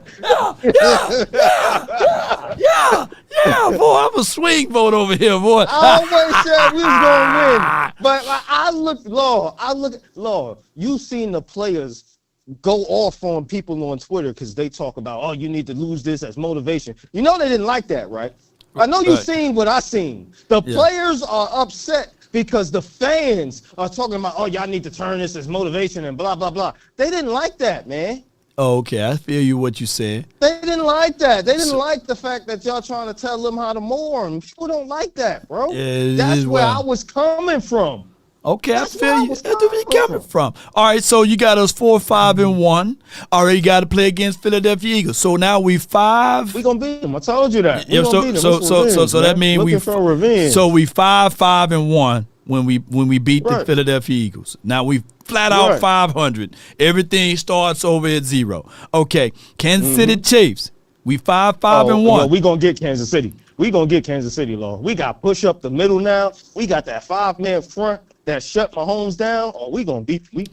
Okay, we 6-5-1. All right, now we got to play against Detroit. Another chin check type of game. We could get Detroit. 7-5-1. Now this is $100,000 that I have with the play. Okay. Minnesota. We got weapons too. Minnesota. We beat Minnesota every year. So that make us 7-5. When the last time Minnesota beat us? I don't know. Come on, man. Yeah. 7-5-1. 7-5-1. So we gotta play against Los Angeles Chargers. The Chargers? 7-5-1. 8-5. I got a feeling we can get the Chargers because we got the offense. Snap! We got the offense, man. Don't you know 100? Don't you know $100,000? You just broke down. We finna run the tables, bro. We gonna go on the run. I feel like we going on the run. Because the next 2 games, you got Washington and New York. Yeah. So what they put us at? That's why I said. That's why. What they put us at? 11 wins. 11-5. And 1. Yeah, 11-5-1. That should be playoffs. That should be depending on. I don't know. Man, that's going to make it tough. If that happens, you will be ultimately the hottest team going into the postseason. Right. You'll be the hottest team. You'll be class personified because you went in to you beat Philly, you beat Kansas, you beat Detroit, and to that degree, you beat Los Angeles because I think that they have a plus 500, they over 500, and Minnesota. Right. Man, you be the hottest team. We'll be the hottest team. And I feel like we can do it, Law, because now we got a whole new defense that they have not seen with all new players going into these 8 games. So these other teams got film on everything else, but they don't have film on this defense that we're about to bring to them right now, the second half of the season. This is literally a wild card that was thrown into this whole mix. We could be a totally different team coming into this weekend that they have not seen. My brother, if we finish 11-5-1, I have something special for you, man. I appreciate you, man. What else you got? On. Yes, indeed, man. It's appreciate all good. you. Burn cream on. All right, bro. Yes, indeed, man. That's $100,000 from the 201. Yes, indeed. He just explained 11 game. He just explained 11-5-1. You know, I'm all about optimistic Kool-Aid and everything. I'm all about it. And I'm looking at this, man, as it relates to the Vegas, Philly. I think that Philly is due for one, especially against us. We just need I get it. He explained what Philly can do. Let them slip. Let that A.J. Brown thing continue to fester. Let that A.J. Brown thing continue to fester. Oh, my God. And that's all we need. That's all we need. Let that A.J. Brown thing. All it takes, and Saquon Barkley is not having the kind of caliber year that we think that he should be having, right? All right. I got from the 9-10. I don't know if I can hit that note right now, but I'm going to definitely try it, and we're going to try to get things going in the best way possible. And that is, she's a queen to be. From the 9-10 UN Queen Cowboy. Talk to me. Hello. How you doing today? I'm doing good. I have a feeling that we're gonna make it into the playoffs. I have a feeling that's gonna happen. I feel like Jerry and those guys put their what they call it, hands where your mouth, or your mouth where your hands. How they say that? Yeah. Put their money where they put their money where their mouth is. Yeah, the money. The money. Yeah, the money where the mouth at. Yeah. I feel like they put the money where their mouth is this time. They've done more this year than they've done in probably a decade to try to get us to a certain point. And what made it so easy to do is the timing of our what do you call it? Our week off or whatever? It's the bye week. Mm-hmm. Yeah, the timing of our bye week. And think about the fact that they did this stuff at the beginning of the bye week. Yeah. To be able to get those guys a little bit more prepared than what they would normally be coming at the end of a game and then having to play that very next week. Yeah. See what I'm saying? Yeah.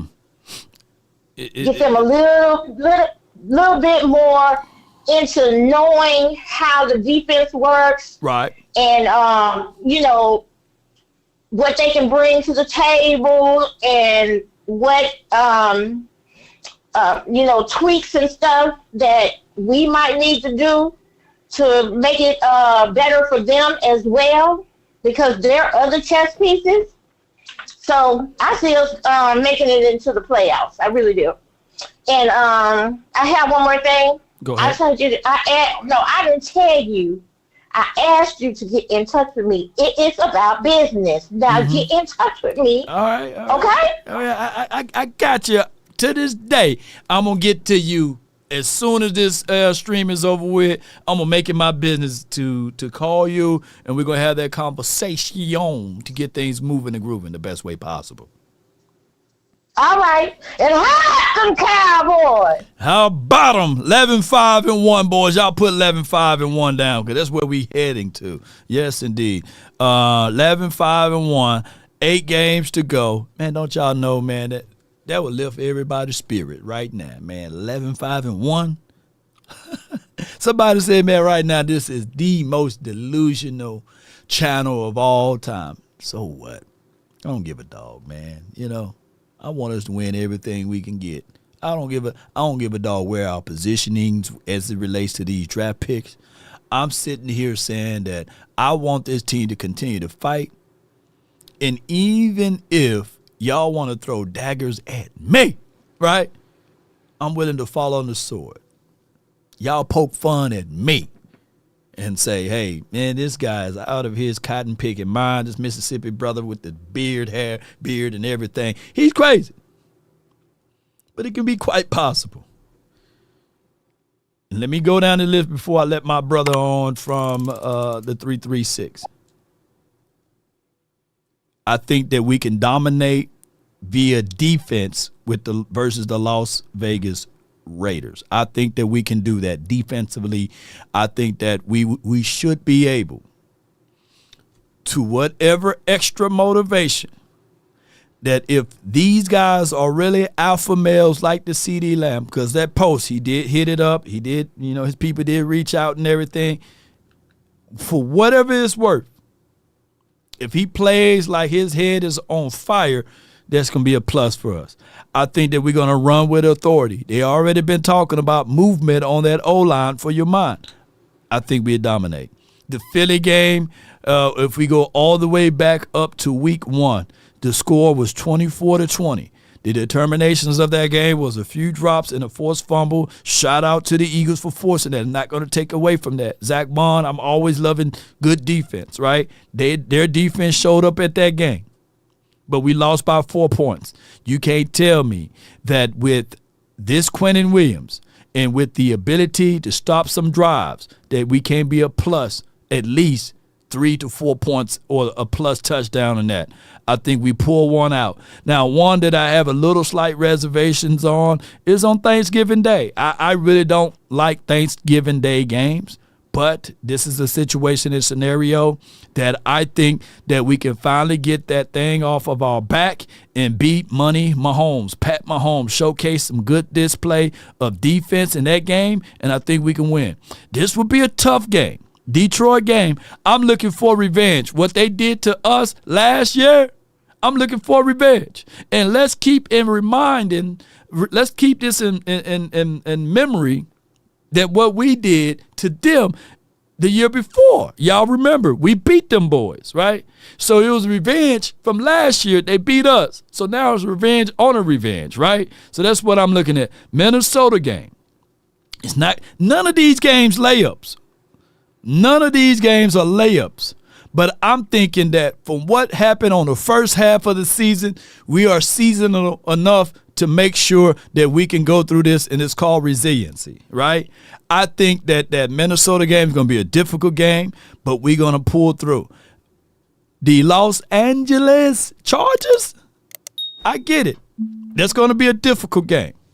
It's an early game. I don't like when we play early at 12 o'clock, but I feel that we can figure out ways if this defense can just hold it down. And then Washington and New York, that's always family business, but I'm chalking that up as it relates to if we have guys that's healthy on offense, that's dubs for us, right? Come on with it, Cowboy Nation. We got this, man. 8 games to go. I got my guy from the 336. You in the mix. Talk to me. What up, though? What up, man? What you got for me, man? What you got for me? Hey, man, let's keep this shit trill, man. Come on, Sorry trill. to cuss on yourself. No, you good. You good. You good. You good. You good. Come on with it. Let's shout out the ladies, man. Sadiq will be in the chat. I wish I would have got a plate, but I ain't in New Jersey. You got this. It's another lady. It's another 2-3 ladies in here, though. Okay. But I got something to say, Law. You single, ready to mingle? Nah, I'm married. Man. Okay. If I fuck up, she gonna do it to me. Okay. I get you. Yeah. Is she looking at you now? You said you shouting out all of the ladies. The fellas like, hey, but keep going. Hell no. She be looking at the chat. She be seeing the ladies. She be like, oh, that's the one. She, you know what I'm saying? She at work right now. I can say what I want to say. Oh, no, but no. It's a rewind button, though. Go ahead. Let me get to this football. Yes, we need to win these games. Yes. And it's really 3 games we need to win. And it's really, if we win those 3 games, because I got us going 6-2. But I really want us to go 7-1, but I'm scared of one team, and you already know who that is. The Vikings, we whooped them with Cooper Rush. The Chargers, we whooped them with Cooper Rush. The Redskins, whatever they call now, we whooped them with Cooper Rush. The Commodes. The Giants, the Giants, they trash. Come on, man. We should have beat them by 40. The defense was trash. We really should go 6-2 or 7-1. If we don't, this ain't name one team. If we don't, we're gonna lose to another team that'll make us 6-2. I'm scared of Kansas City because of our DBs. Our DBs is trash. Right. We need Diggs. Everybody that's preaching Diggs need to go. Foots, everybody that say Diggs need to go. Please shut the fuck up, because Bland is a damn inside cornerback. That's it. And I'm high right now, so everybody that smoke, fired up. Because Law got this shit, man. I'm gonna leave it at that. Law appreciate you, man, Trill. Appreciate you, man. Yes, indeed. Yes, indeed, man. Fired up, man. Fire that spliff, man. Come on with it, man. Appreciate you for calling in, man. Thank you.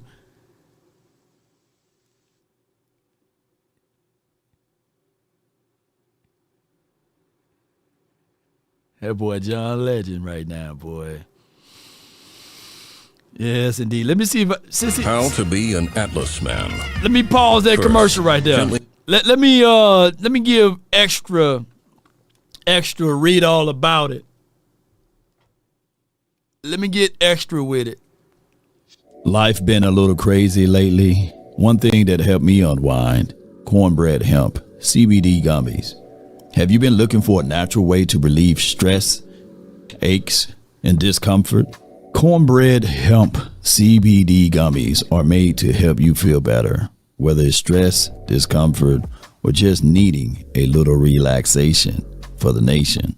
They only use the best part of the hemp plant, the flower, for the purest and the most potent CBD, formulated to help relieve discomfort and stress. So right now, Law Nation listeners can save 30% on their first order. Just head to cornbreadhemp.com/law and use code LAW at checkout. That's cornbreadhemp.com/law and use the code LAW. Let's get it. Man, that beat, man, I yes, indeed. That boy John Legend, shout out to Triller, man, and just use promo code LAW, man. Before we go any further, man, I got Larry from the 832. You're live on the Nation, man. Talk to me. No, what it do, man? Hey, man, all is well. Hey, man, you had me tripping earlier. I had to put that movie in there. I don't know if you ever seen it, called In Too Deep. And you were talking about that pole. I said, Lord, tripping balls on that. Yes, it is.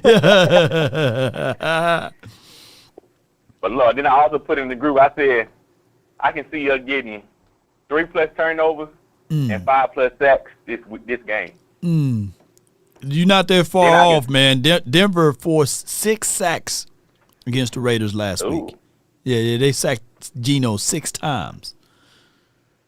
Damn. Then for the 9-4, I can see CeeDee Lamb with 94 yards, Pickens with 94 yards, Williams rushing for 94 yards, somehow Dak throwing for 294.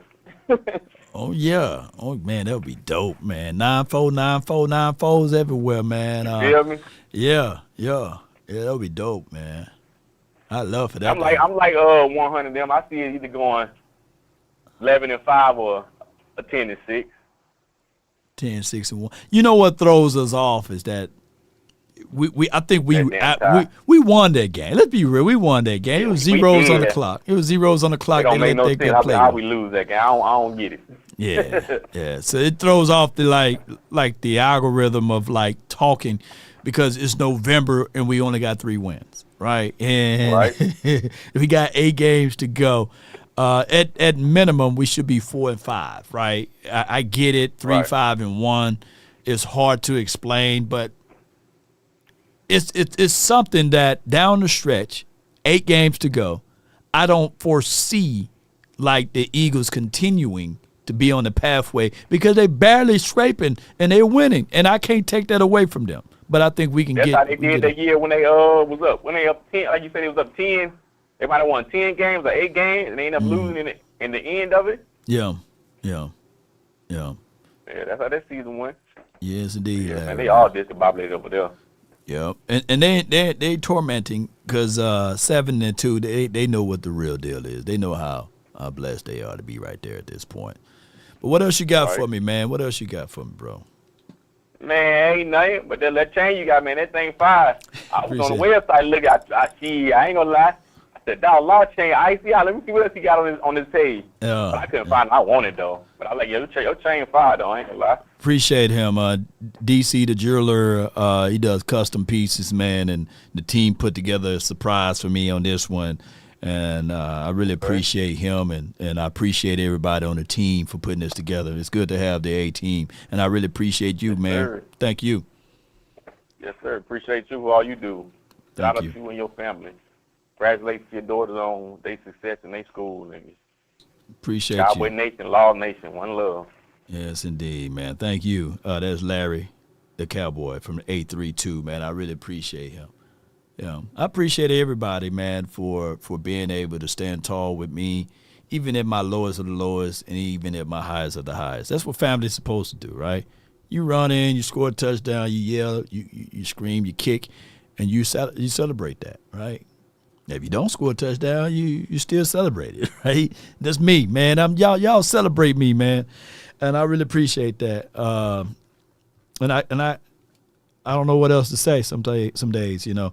I wake up every morning thinking about the Cowboys, thinking about, and that's 365 living, right? It's not a day go by that we don't try to do some type of content, right? And you guys are right with me along the way, along the journey, right? Y'all got a chance to see the growth aspect. Can y'all imagine 10 years from now what we be doing? You know, we'll still be having these same format, keeping everything simple, right? Right. But neither here nor there. I got Sonny from the, this may not be Sonny, from the 970. Who this? Oh, yeah, it's Sonny. It is Sonny. What's good with you? Hey, I was watching Shannon. Did you get a chance to watch Shannon Sharp and that guy last night, his partner? Did you watch the show any last night? No, I didn't get a chance to watch that one. Okay, he brought up the point. You know what the Eagles have done? I didn't even know. They're the only team, and they go out. They have more in 3-and-outs since 2020 or 2021, and they still keep winning. They have more 3-and-outs than anybody. Wow. You have to go back and look at that. I mean, even Shannon said that marks a really good team if that's the case. They're the leader. They lead that in the NFL. Can you believe that? They go out, they have more 3 and outs than anybody, and they still keep winning. I guess they just mark up a good defense, huh? I mean, if you have more 3 and outs than any team in the National Football League and you're 7-2, that draws the line that you are a well-rounded team. Well, yeah, they keep doing it. And they've been doing it since what, 2020 or I forget how far he went. They've been doing it for quite a long time, Yeah, but they know when to do it when the money's on the line. They get lucky and get a play here and there on third down. But I found that to be odd that they led the NFL in more 3 and outs.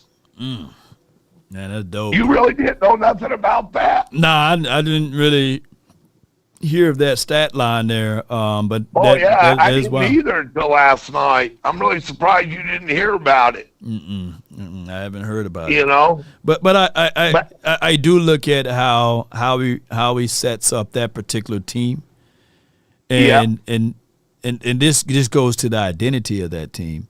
Is that normally they don't have weak spots. If they do, they trying to cover it up with a veteran guy or they make a trade for it. And that's just being proactive. And sometimes speaking will gets the oil, so that's where they at.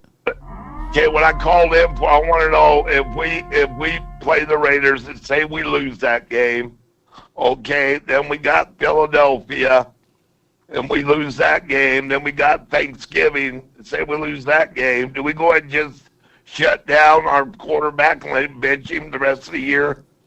Just go ahead and call it quits? Once we are mathematically out of it, I'm literally telling Dak Prescott, patting him on his back and saying, hey, let's get ready for 2026. And what I'm doing with Joe Milton is I'm putting him in this offense, and I'm seeing if we can boogie and go. And what that does is that will be the classical Bill Belichick approach. It'll be a Belichickian approach, meaning that I want Joe Milton to play so well, whereas it makes it hard for us to keep him, right? And it makes it a situation where it's another team saying, you know what, I would like to take a shot at Joe Milton. We would send y'all a second-round draft pick, or we'll send you a third or something like that. And I'll keep it going from there. Or you would say, well, damn, our future do look bright, as far as him going down the stretch. But I do agree we got to use Diggs more. We got to go to Diggs right now. He's the guy with the hot hand. I hate to say it, but he really is our best receiver right now. I don't disagree with CeeDee, but right now it looks like Pickens. Diggs is even playing a little bit better than he is. You talking about Pickens, right? Not Diggs, right? Pickens, not Diggs. Pickens, Yeah. And I noticed that some of the contrators even said that, Yeah. I listened to Boss and all them last night. They were on, I forget the other group. They were all talking about that too. Yeah. But go back and when you get a chance, I know you're a busy man, but look on that. See if you can find out any more about that. Most certainly. On that 3 and out thing. I think that's pretty amazing. That is a wild stat line. That is a wild stat line. That is. Yeah, it is. But hey, my prayers go out to the guy we lost, and I had a brother do the same thing. He went out back and put a noose around his neck and kicked the bucket, Yeah. Sad, man. Apologies. They're in New Orleans. But, condolences, man. Hey, some people just don't have it. That's, I don't know why the hell people do that, but they do. Yeah. And my feeling, I don't even hang out with people like that. I don't need that negative attitude around me. I've had plenty of friends who do stuff like that. Some of them go through it, some don't. Yeah. But people like that. Met people like that. Yeah, most certainly.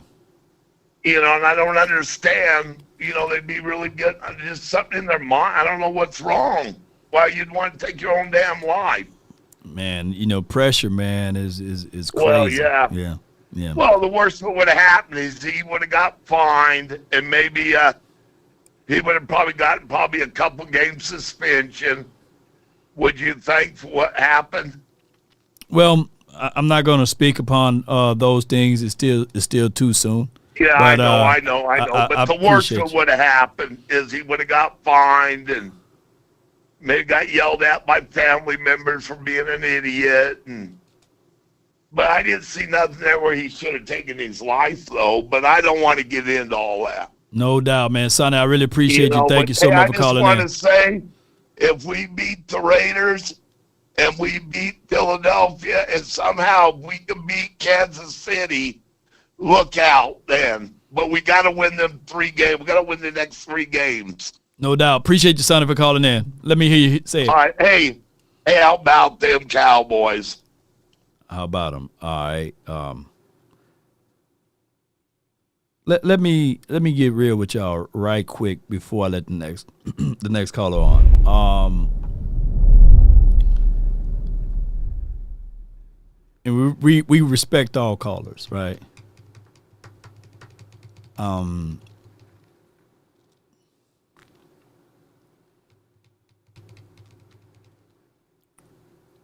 When you having a mental episode and people try to rationalize it and add in what happens on the back end and contextualize it as this is what happened. No. When you are having a mental episode, the person that jumps off of the bridge or the roof of a building, they didn't think about it just that day. It's a buildup. And there are certain triggers. So when he got triggered, that's when everything activated. So that's why the young lady got on the phone with 911 and she said he will end it all. Meaning that that predates whatever he was going through as far as that police chase. You guys get what I'm saying? And she was trying to locate him. And that's why I try not to rationalize it, whereas, oh, he was speeding, he got caught with something, and he just ended it because of that. When I say 1 grain of rice can tilt the scale of balances, right? Meaning that one thing, as they say, the straw that breaks the camel back. Let me break that part down. Is that it's not that one. See, people think it's that one straw that broke the camel's back. The camel was already carrying a ton of load, right? And it was just that one little straw that breaks the camel back. So I'm encouraging you guys, because it's difficult to talk around this, right? But it opens up old wounds or new wounds or what have you. But I encourage you guys, once that trigger happens, have protocols, right, to alleviate some of those thinkings. Because when I say that I'm in a dark room, right, I mean that. Like I'm in a dark room looking for a light switch. And I'm looking for that light switch and I can't find it. But I got to know that I have key things that keep me moving in order so that I won't lose it all, right? So I want you guys to have that same mindset that when you are in that moment, that you see something that reminding you of the ones that you lost, try not to dive too deep into that.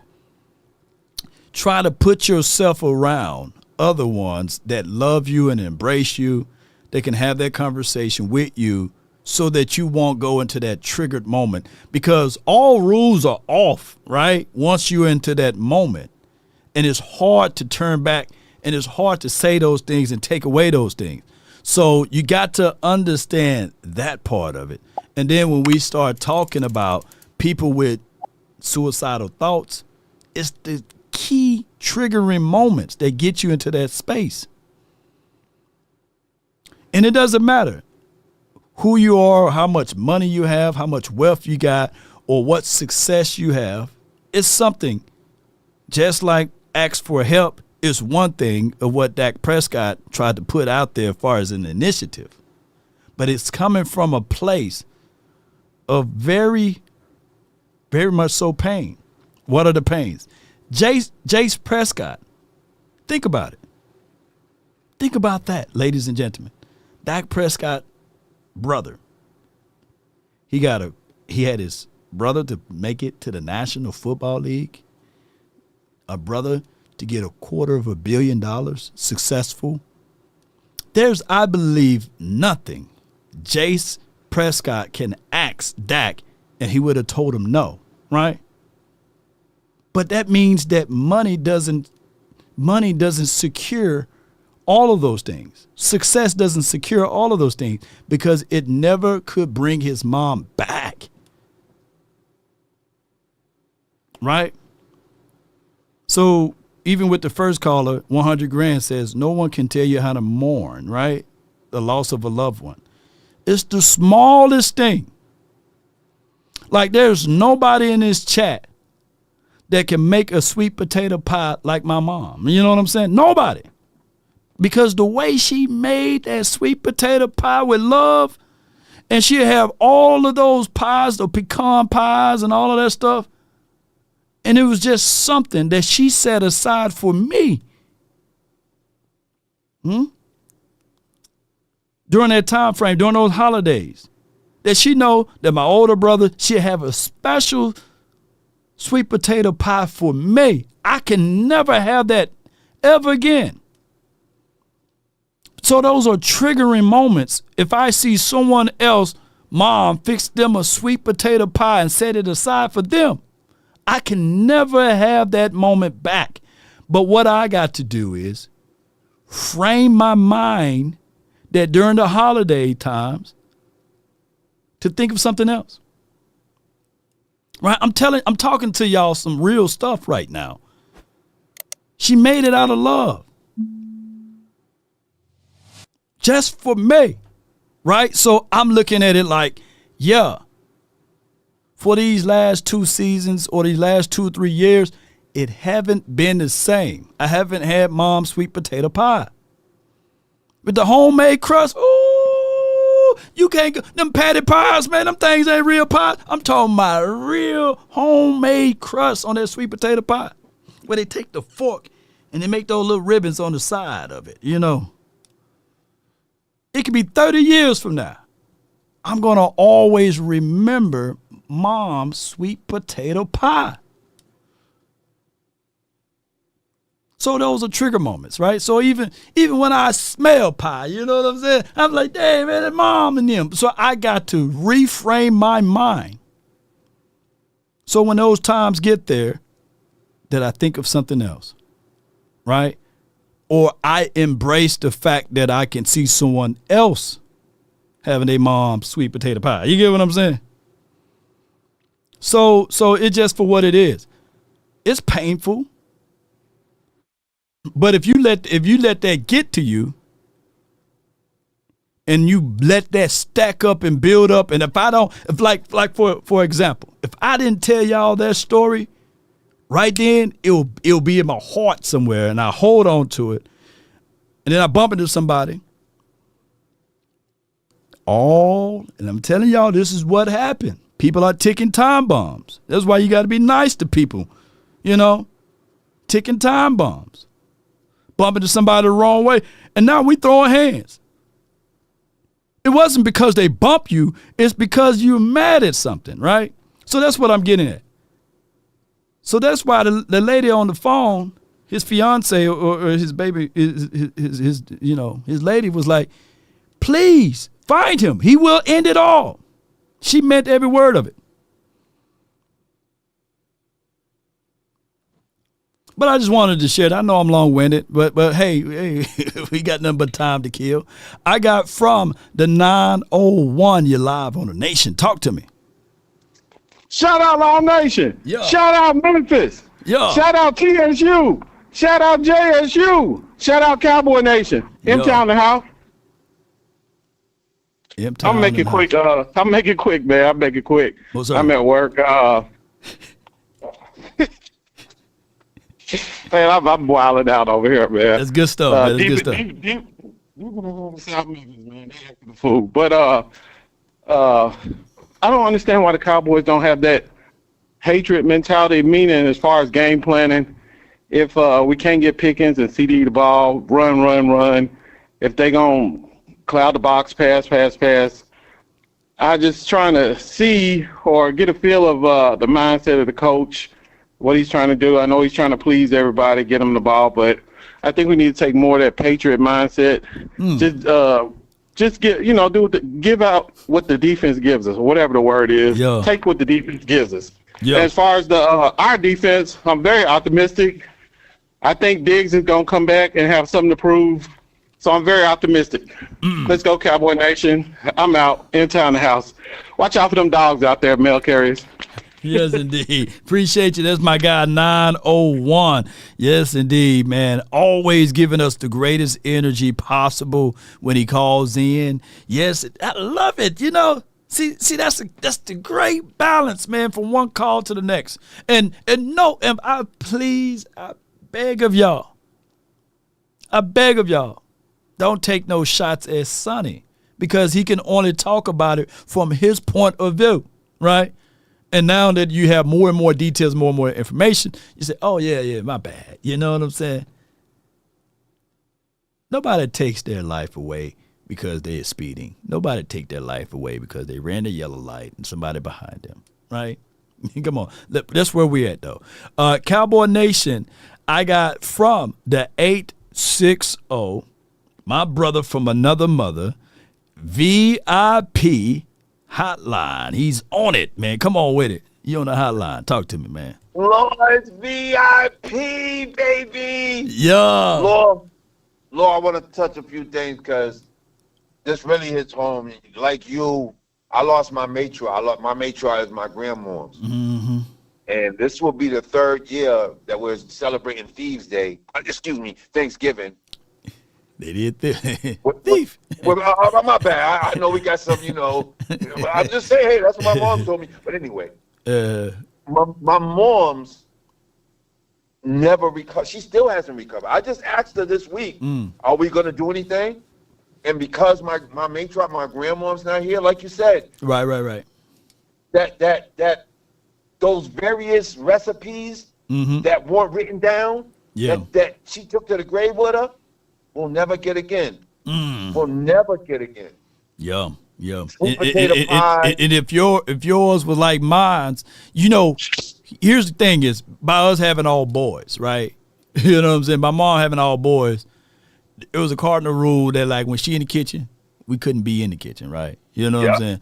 Now I was the sampler king, because I was like, I would stay close while she was burning, you know what I'm saying? And not in the bad way, but I'm talking about cooking. I'm talking about good burning.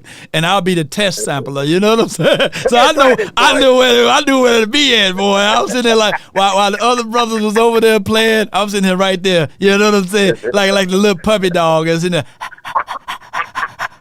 You got the little puppy dog. Yeah, that's me. That's me, mama. You nailed anything. I'll wash that dish.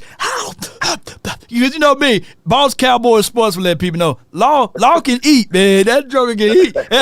So I'll be sitting there, man, and when she finished in that mixing bowl, while everybody was playing, I get that bowl, bro. Oh, yes. Yes. That was me. The bowl and the spoon. Oh, yeah. No. F that spoon. I got the index finger. The index. It's something about that index finger. I take this little index finger and I get around.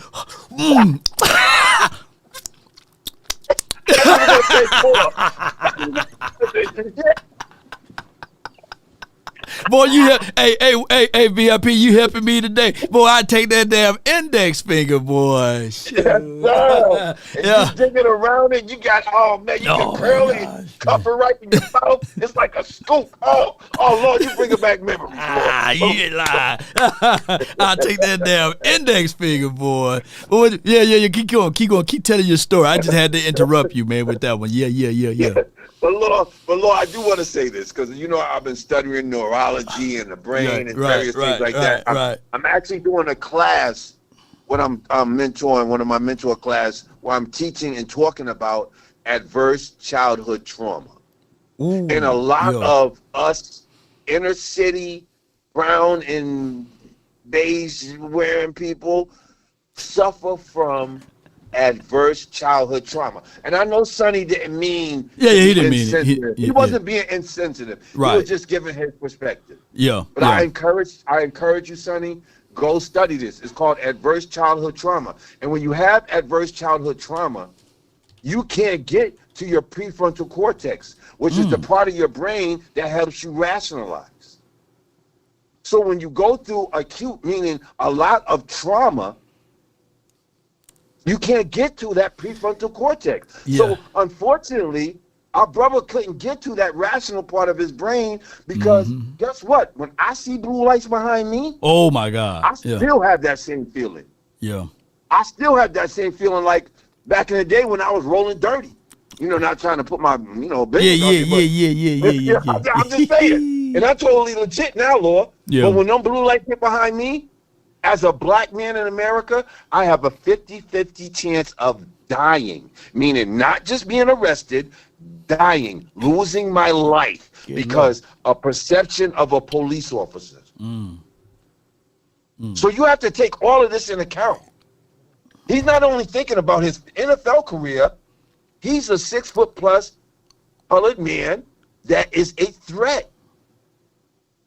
So he's thinking all of this is going through. I'm not saying that was going through his mind. I'm just saying I want us to take more empathy towards situations like this.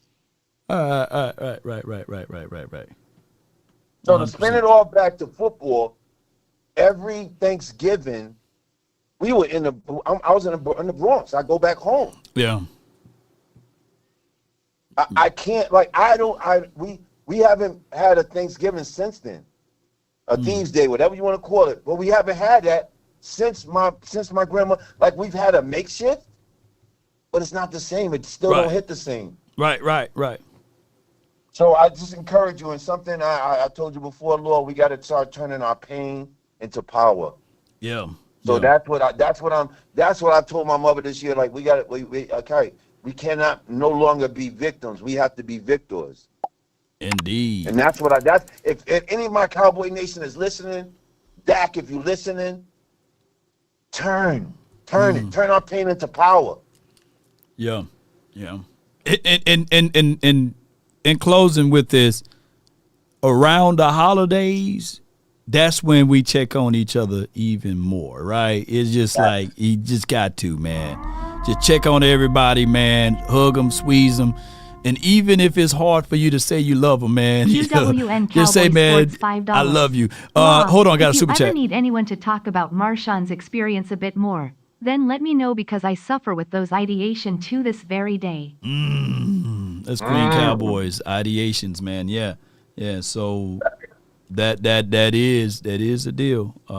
With that being said. But what else you got? On my ride out, Law, I want to say this. Like, you have something special, Law. I know you know, because I've been around radio and all that, so I really don't. I take this stuff for granted. Our voice and what it does for various people. So even the Brandons of the world, even the Slurpees of the world, we all are in this thing together. Slurp lives matters, man. That's wild. Go keep going. Even Slurp lives matter. But at the end of the day, we all are part of the nation, Lord. And we all, hopefully, we all want to see us get that 6th ship. We all want to see us get that next ship and beyond. Yeah. So let's ride this out. Let's kill. Let's stop poking and try and pry at what we're not doing good. And let's say, all right, let's encourage. Yeah. Let's start encouraging this team. Like, what are we going to do for the rest of the year? Just bash the team at, like, we got to cut it out and start encouraging the team because Lord, your voice carries. Half of the team listens to you. So we gotta start encouraging our brothers, man. Yes, so indeed. I gotta ride out, Lord. My son's got a jiu-jitsu coming, but bam, Cowboy. I ain't a killer, but don't push me. And if FC's best friend clear the airways, I'm coming out to see you, Lord. Most certainly, man. Let's get it, man. And shout out to all of the GOV workers that are getting back to work. And they just need to get them checks going too, so the world can open back up and get things formulating back right before the holidays hit. And I think that we are energy people, vibing people, and I think that was the driving cause to a lot of things is the energy world, right? And I can do different type of content. I get it. Sports is a low vibrational content. Sports is a low vibrational content. This is not something that people can cling to and say, okay, yeah. But what I did was we mix in high vibrational stuff with low vibrational stuff, and we got a healthy medium, right? This is technically an escape hatch to some, right? Like people get a chance to listen to their favorite team and listen to a country guy from Backdoor, Mississippi, Natchez, Mississippi. Talk his talk, right? And then some people can relate to it. Some people can't. But most people that's sticking around, y'all can relate to this show, man. This is not an average show, right? Normally shows, if it's sponsored or things like that, it should be technically 45 minutes to an hour. YouTube reaches out and say, hey, live streams, you're going against the norm. The algorithm speaks for itself, 45 minutes to an hour. Sadiq, she can contest to this. Right before I went live, I got a chance to talk to her. I said, yeah, I'm going to go live for about an hour. She said, Law, come on, Law. You're not finna go live for an hour. You're not. This is going to be a situation. If it was a money grab, I ain't going to even hold y'all. 30 minutes to an hour should be the show, right? But at the end of the day, there's people that need help. There's people that need to hear these conversations. And most importantly, there's me that need to talk, right? So the reality of it is that during this time frame, I'm the only Cowboy fan, right? My brethrens, like my older brother, he's an Eagle guy, right? Twin, y'all know he's a 49er guy. And none of us stay in the same state. So it's hard for us to really carve out our time frames for Thanksgiving, right? So we're trying to plan things around and get things going. But when Mom was here, we were all rallied together and say, hey, we just meet up in NTZ. That's Natchez. But we don't have that anymore, right? So I don't know how we're going to get the customs going and get things moving and grooving. But we got families and stuff like that, so we try to chime in. But y'all know, I ain't missing no Thanksgiving Day Cowboy game. I haven't missed one in over 30 years. Every Thanksgiving Day, it's my Thanksgiving Day to watch the Cowboys, and that's how it's been. Now, my mom, she grew up, well, she was a Saints fan. Well, I can say she is a Saints fan. She's still rooting for the Saints, probably somewhere in the ether. But what I'm getting at is that even though she was a Saints fan, guess what? She's a diehard Law Nation sports fan. Y'all know that. So she would sit around and give me feedback on shows and stuff like that. And Mama said, hey, I'm watching, baby. She'll put me on she'll put other Cowboy fans onto my show. So some of them are still watching to this day. And it is for what it is. We try to work around all of those things. I got the next caller from the 575. You're live on the Nation, brought to you by Sleeper. Hey, what's up, Law? Not much, man. What you got for me? No, it's just a side thing with, kneeling, what he did and all that. Okay. I'm sort of going through the same issue right now with my daughter. She's having some mental issues. Mm-hmm. She had a mental breakdown, mm-hmm. And I need to talk to my mom about it because, the grandma, which is, right. She can be overbearing, and pushy. Yeah. And, sort of pushes her over the edge, and she needs to back off a little. Right. And then my wife is the same way. Me and my wife got in an argument yesterday over it, telling them, because they're trying to be strict. I understand that, but, how old is she? Right now they need to back off her because she's, how old is your daughter? Breakdown. How is your daughter? 18. Oh, okay. Okay, yeah. Yeah, like today I let her miss school because of, the issues. And after I get out of work, I'm going to go talk to my mom because usually I drop my daughters off with my mom to go to school because me and my wife work. Mm-hmm. I'm out on the patch. My wife is a school bus driver. Right. So we're up early, so I just drop them off so they can take them to school. But lately, I guess my mom's been overbearing and, on her and, or she had a mental breakdown the other day. So I need to have a talk, so it's been sort of rough. I can understand all that, Well, Like, let me just say this. Say that let me say with this. everything, you know what I mean? Let me say this to you, and maybe you can convey this to your daughter.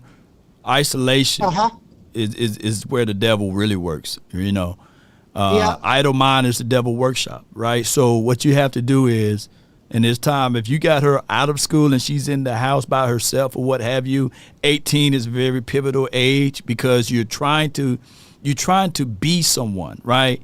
That the world is trying to tell you that this is who you're supposed to be.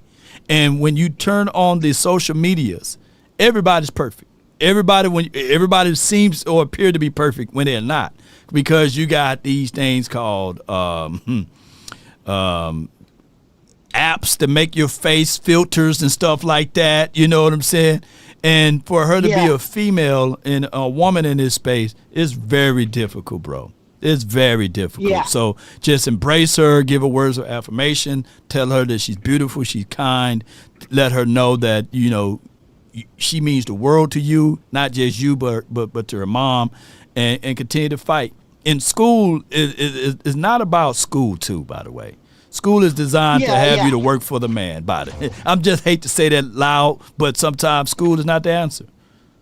Find some hobbies that she like to do and focus in on them, bro.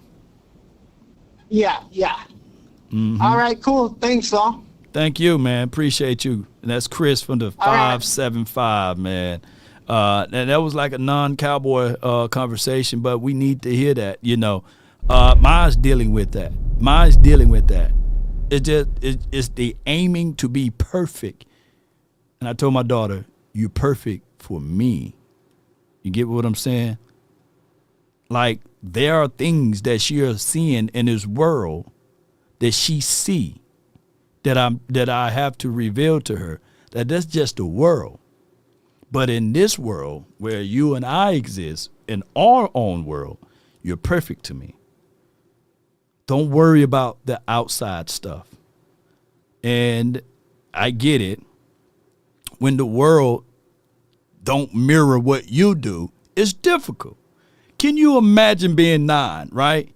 And when you start talking about Disney and you start talking about the things that she tried to convey over at 9. She asked me why my hair is not blonde, like why her hair is not blonde, because I said you're not of that particular hue.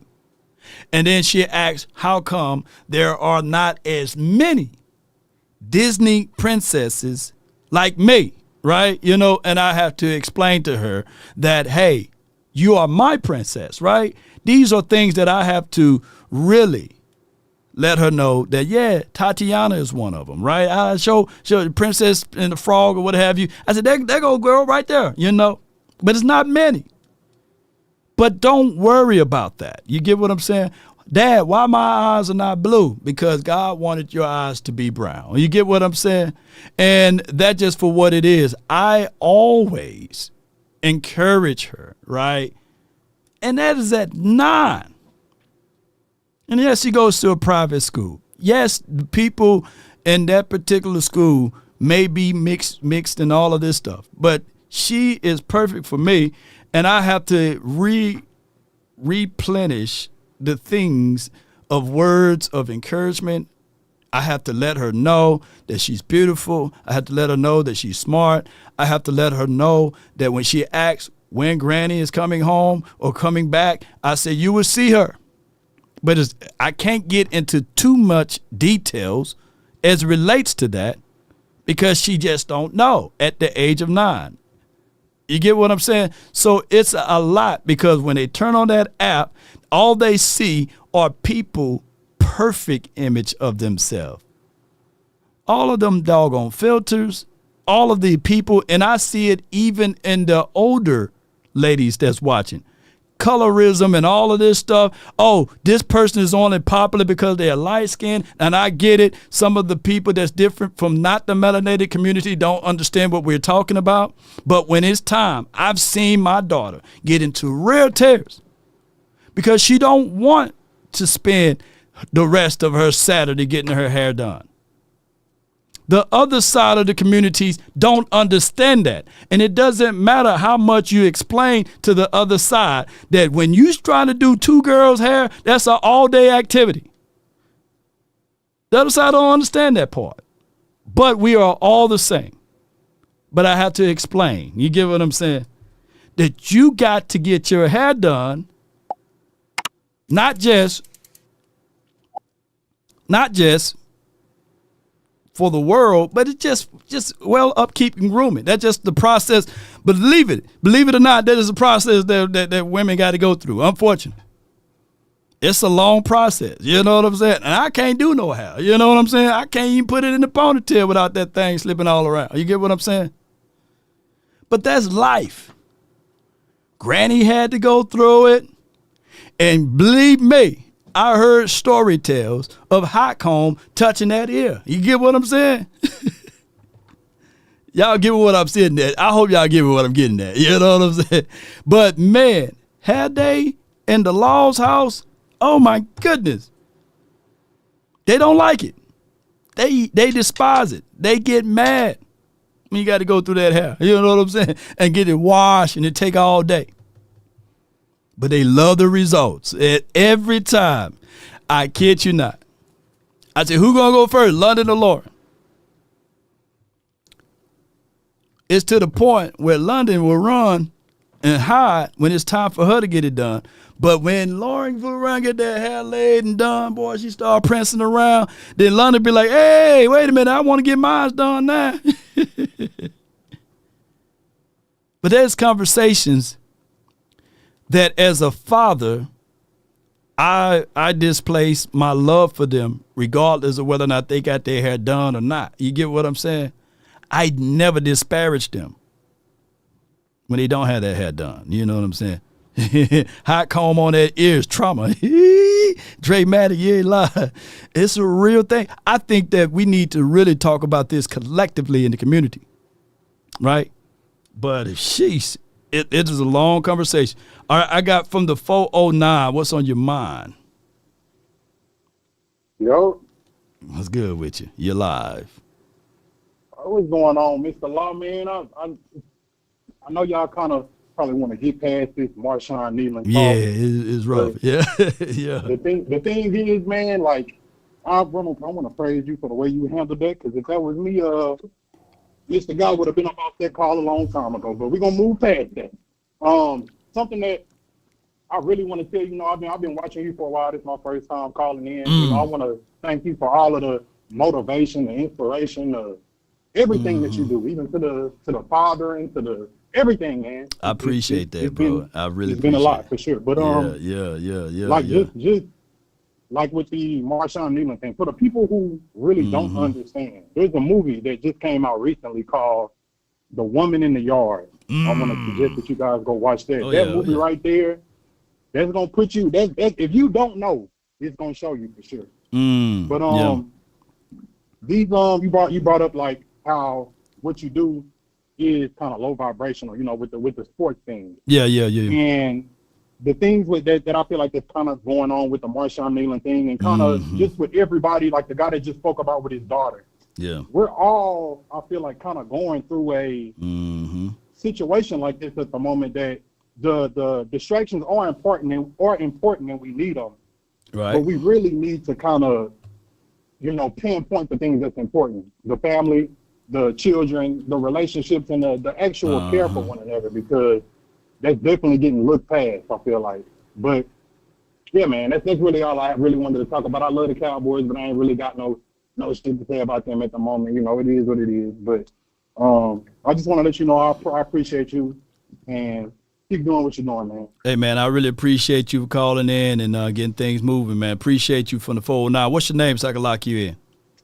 My name is D. I got a YouTube channel myself. You was the inspiration for that. So you could save me as Words with D. That's my YouTube channel. Words with D. Worldly?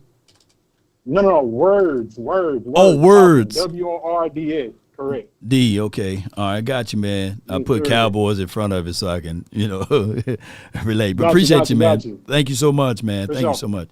Yes, indeed. He was literally the last one in the queue. No one else called in.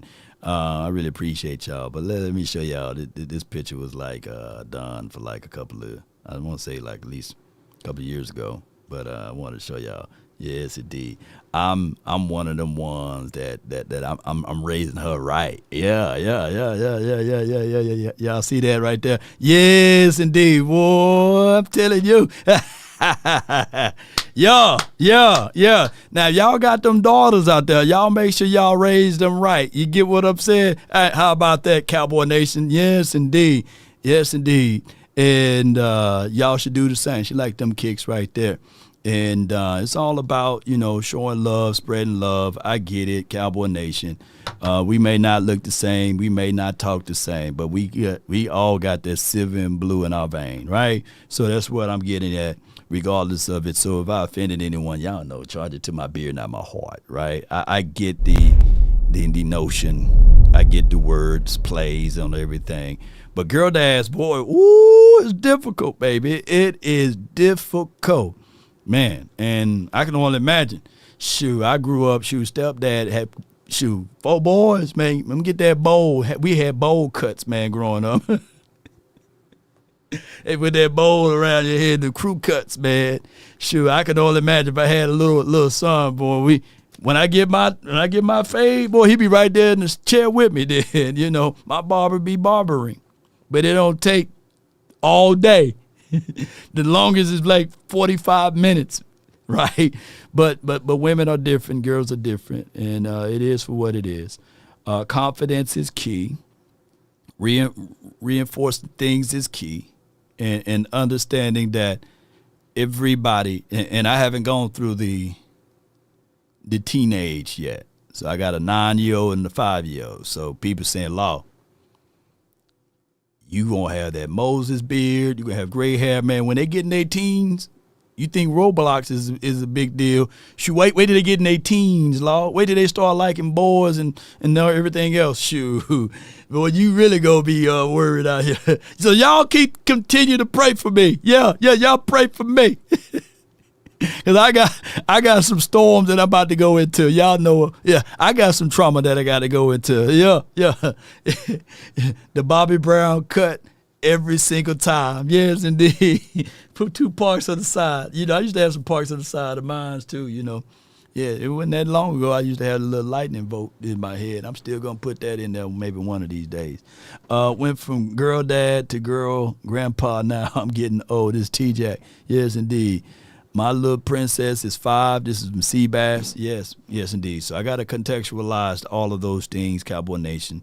There is a press conference that I believe that's going on right now with Schottenheimer. Y'all can tune into that, Cowboy Nation. And let's get things moving and grooving. Let me give y'all some updates on that presser, if we can.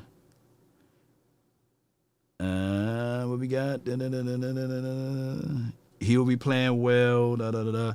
All right, so we're getting some updates. Let me see if I can tune that in for right now. Appreciate everybody, man, for y'all support. Yeah, chili bowl cuts, man. Boom. And we're going to get things moving. Yeah, let me go right here. It states here. That boy got some glasses on, boy. All right, it states here, head coach Brian Schottenheimer on newly activated Chauvin Revel. He's going to play. We want him to play. I think he will play well. The rookie 3rd-round draft pick is activated like the perm. He will be ready. And I ain't talking about just for me kids. Let's get it, Cowboy Nation. I can't wait. He's one of the guys that I really can't wait to see out there on the field. We went 3-4. Hope all is well, Cowboy Nation. Yes, indeed. Confident, ready to get things going. She took that picture when she was about 5. My baby girl is 9 now. You know what I'm saying? She's 9 years old now. Yes, indeed. Yeah. They say that prize fighter continue to swing even when he's down. Showing love and adulations is a main thing. Main thing is a major thing.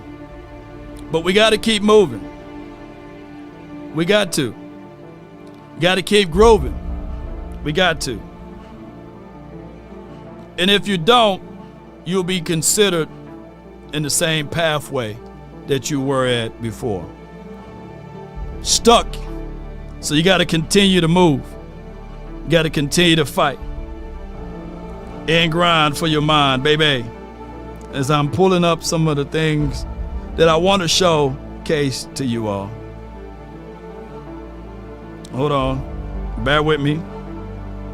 Because I want to showcase this for all of you all. Just listen. As they say, that prize fighter, even when he's down, he continue to swing. Normally, I just want to showcase the love and adulations that the Law Nation is presenting. Hold on, bear with me. Yeah. Almost there.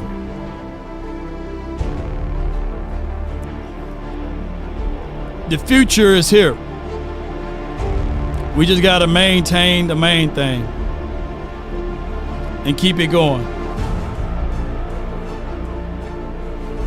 Let's see if I got that going.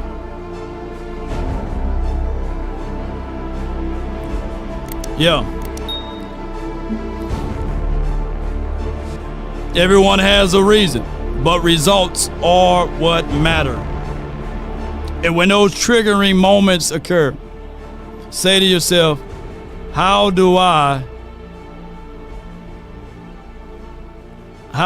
get things going? How do I continue to move forward? What are you fighting for? Well, let me tell y'all what I fight for. The heart of these two little ones right here. Yeah. We all have to find our reason. Yeah. Y'all see it. Yeah. That's me. And my little ones. Yeah. As y'all can see, the laughter is there, the love, the joys, and all of those things. And if I can flex anything, there'll be that. You know what I'm saying? Let me see if I can. Yeah. Yeah, baby. Yeah. Here you go right here. Yeah. I got my twins. Yeah. Yeah, baby.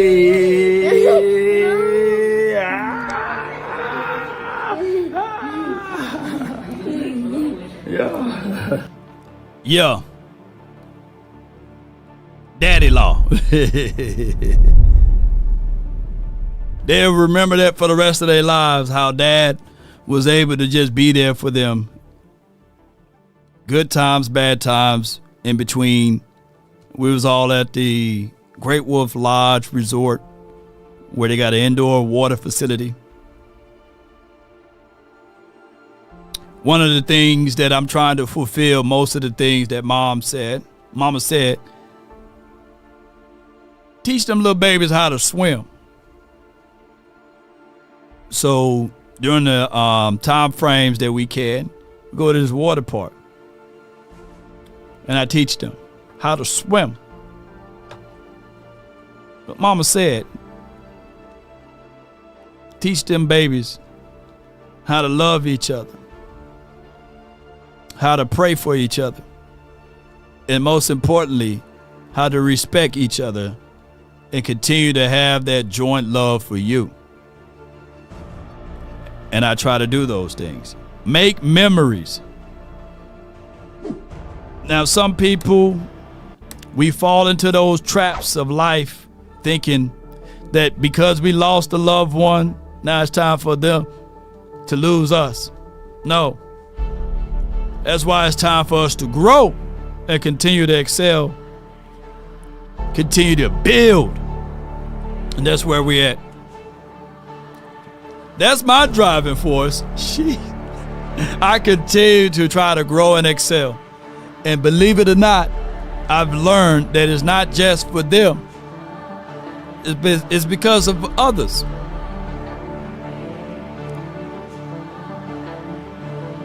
It's because of others. So, ladies and gentlemen, it's the little things in life. Find your reasons and hold tight to them. And understand that football is a low vibrational energy. It's not high. Because it tilts and it sways the emotions and the opinions of human beings.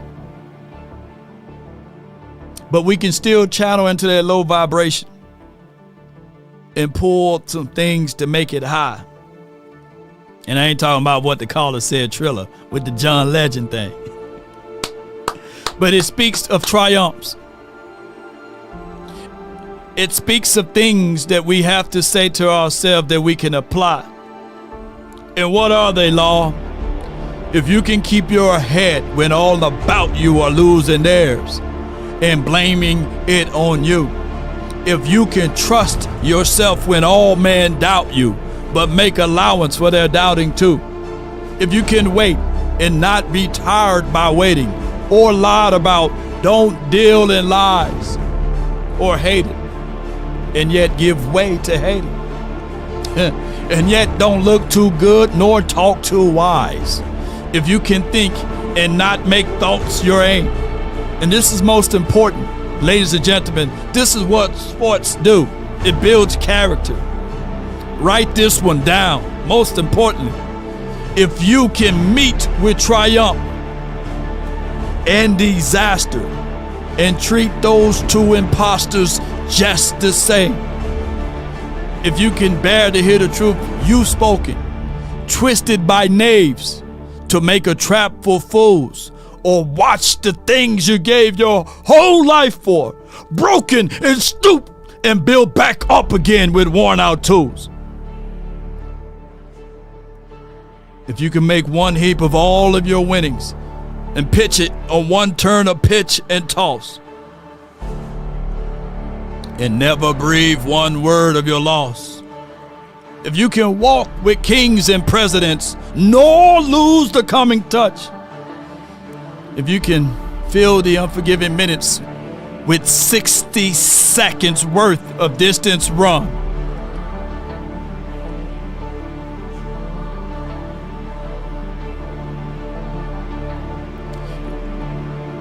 Ladies and gentlemen, I only say this because I mean it. That calming touch, you never lose it when you meet with those kings and presidents or successful ones and filling the unforgiving minutes with 60 seconds worth of distance run. Those are things that you have to understand.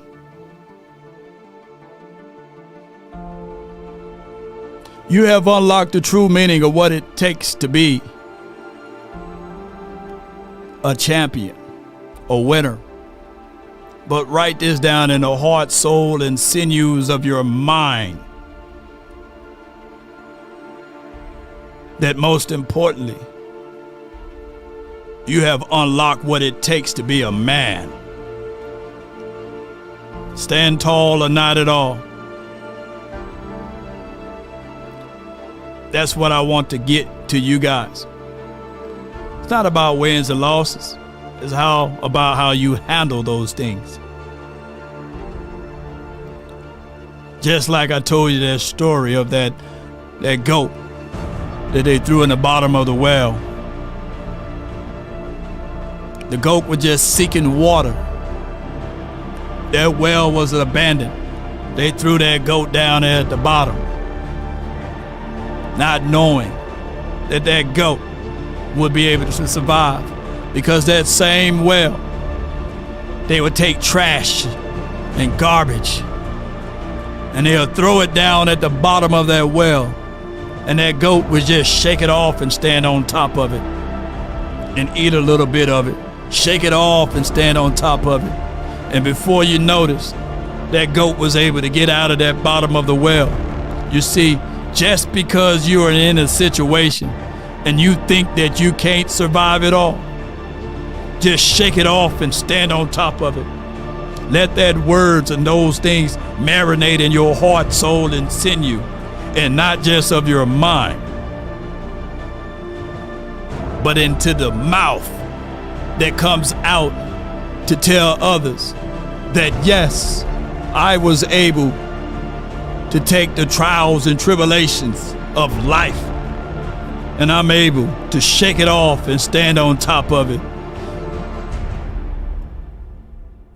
That's been my time. I really thank you all for yours. And remember, you're listening to nothing but the best.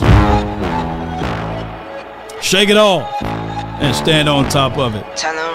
All of your problems, all of your pain, just keep moving. Shake it off.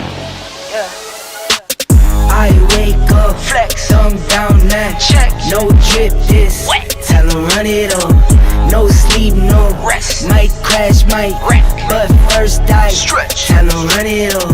I wake up, flex, thumb down now, check, no drip this, wet. Tell them run it up, no sleep, no rest, might crash, might wreck, but first I stretch, tell them run it up. 9 out of 10 roll through my hands, I'm by my lonely. Turned to a savage, now my baby wants to hold me.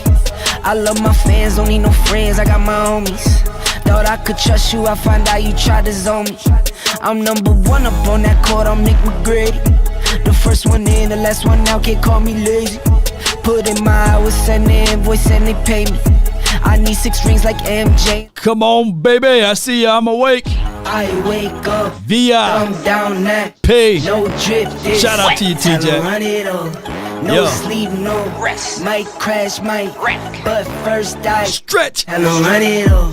I wake up, flex, thumb down that, check, no drip this. Once again, if we offended anyone, charge it to my beard, not my heart. I think I'm losing my voice over here. Yeah. Come on, Vegas. Call up Nigeria, come through in a hurry. Yeah. Those London boys don't come to play, you should get worried. One false move, find yourself, they getting buried. Yeah. Dance with the devil, used to love playing those games. Made some bad decisions that brought my mama pain. Not mine. I made a promise to her, swore that I would change. I'm on the come up, bet I live up to my name. I wake up, flex, thumb down that, check, no drip this, tell them run it up, no sleep, no rest, might crash, might wreck, but first I stretch, tell them run it up. I wake up, flex, thumb down that, check, no drip this, tell them run it up, no sleep, no. Once again, shout out to everybody, man, the support. Appreciate you. David Woods, thank you. Appreciate you, G. Cowboys, ain't nothing but a G thing, baby. Jason Barnes, appreciate you. 87DsB.Y, shout out to you. And last but not least, she's a queen to be. I see you, Queen Cowboys. Let's get it. I'm gonna make sure I give you a call so you won't call me out again. And come on with it. Take a drag of my cigarette. And remember, take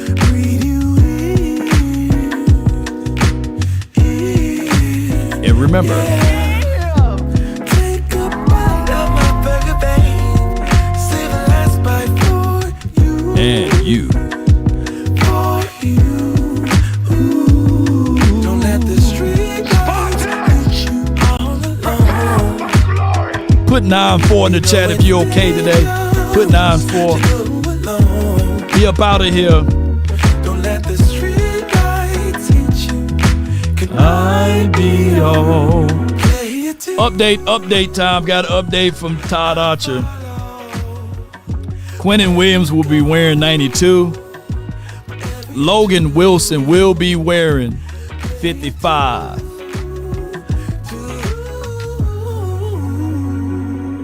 Let's get it.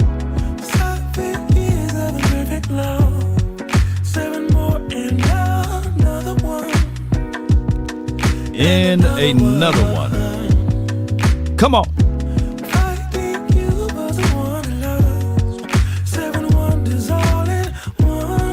All at one. What we tell them, baby? Don't let the street lights hit you all alone. You know it's danger. 4, baby. Come on. I'll be all player 2. I follow wherever you go, whatever you do. Timothy. Shout out to my guy, AD. Shout out to AD. Come on with it. Know who you are. PR, appreciate you. The longest outro in the land. So far, so far. Come on, baby. If a paper crane can fly, then forever doesn't feel that far. So far, so far. If a paper crane can fly, fly on, fly on, fly on, fly on, fly on. I got nothing but love for you, baby. Got nothing but love for you, baby. I ain't mad at you. I ain't mad at you. Don't give up and fight. Everything will be alright on any given Sunday. Yeah, depend on you. If you win or lose, you know you got to pay some dues to live on Monday. Yeah. That's my guy, man. Uncle Charles, man. Condolences all to everyone, man. But shout out to my guy, Uncle Charles, man. Yeah. Who be singing that song right along with him, man? Put UC, because that's Uncle Charles. Put UNC in the chat, man, if y'all be singing along with him, man. Shout out to Troy Aikman. Shout out to Quentin Williams and Logan Wilson, man. Come on with it. Let's get these dub. 8 more games, man. Let's get it. Salute. Peace.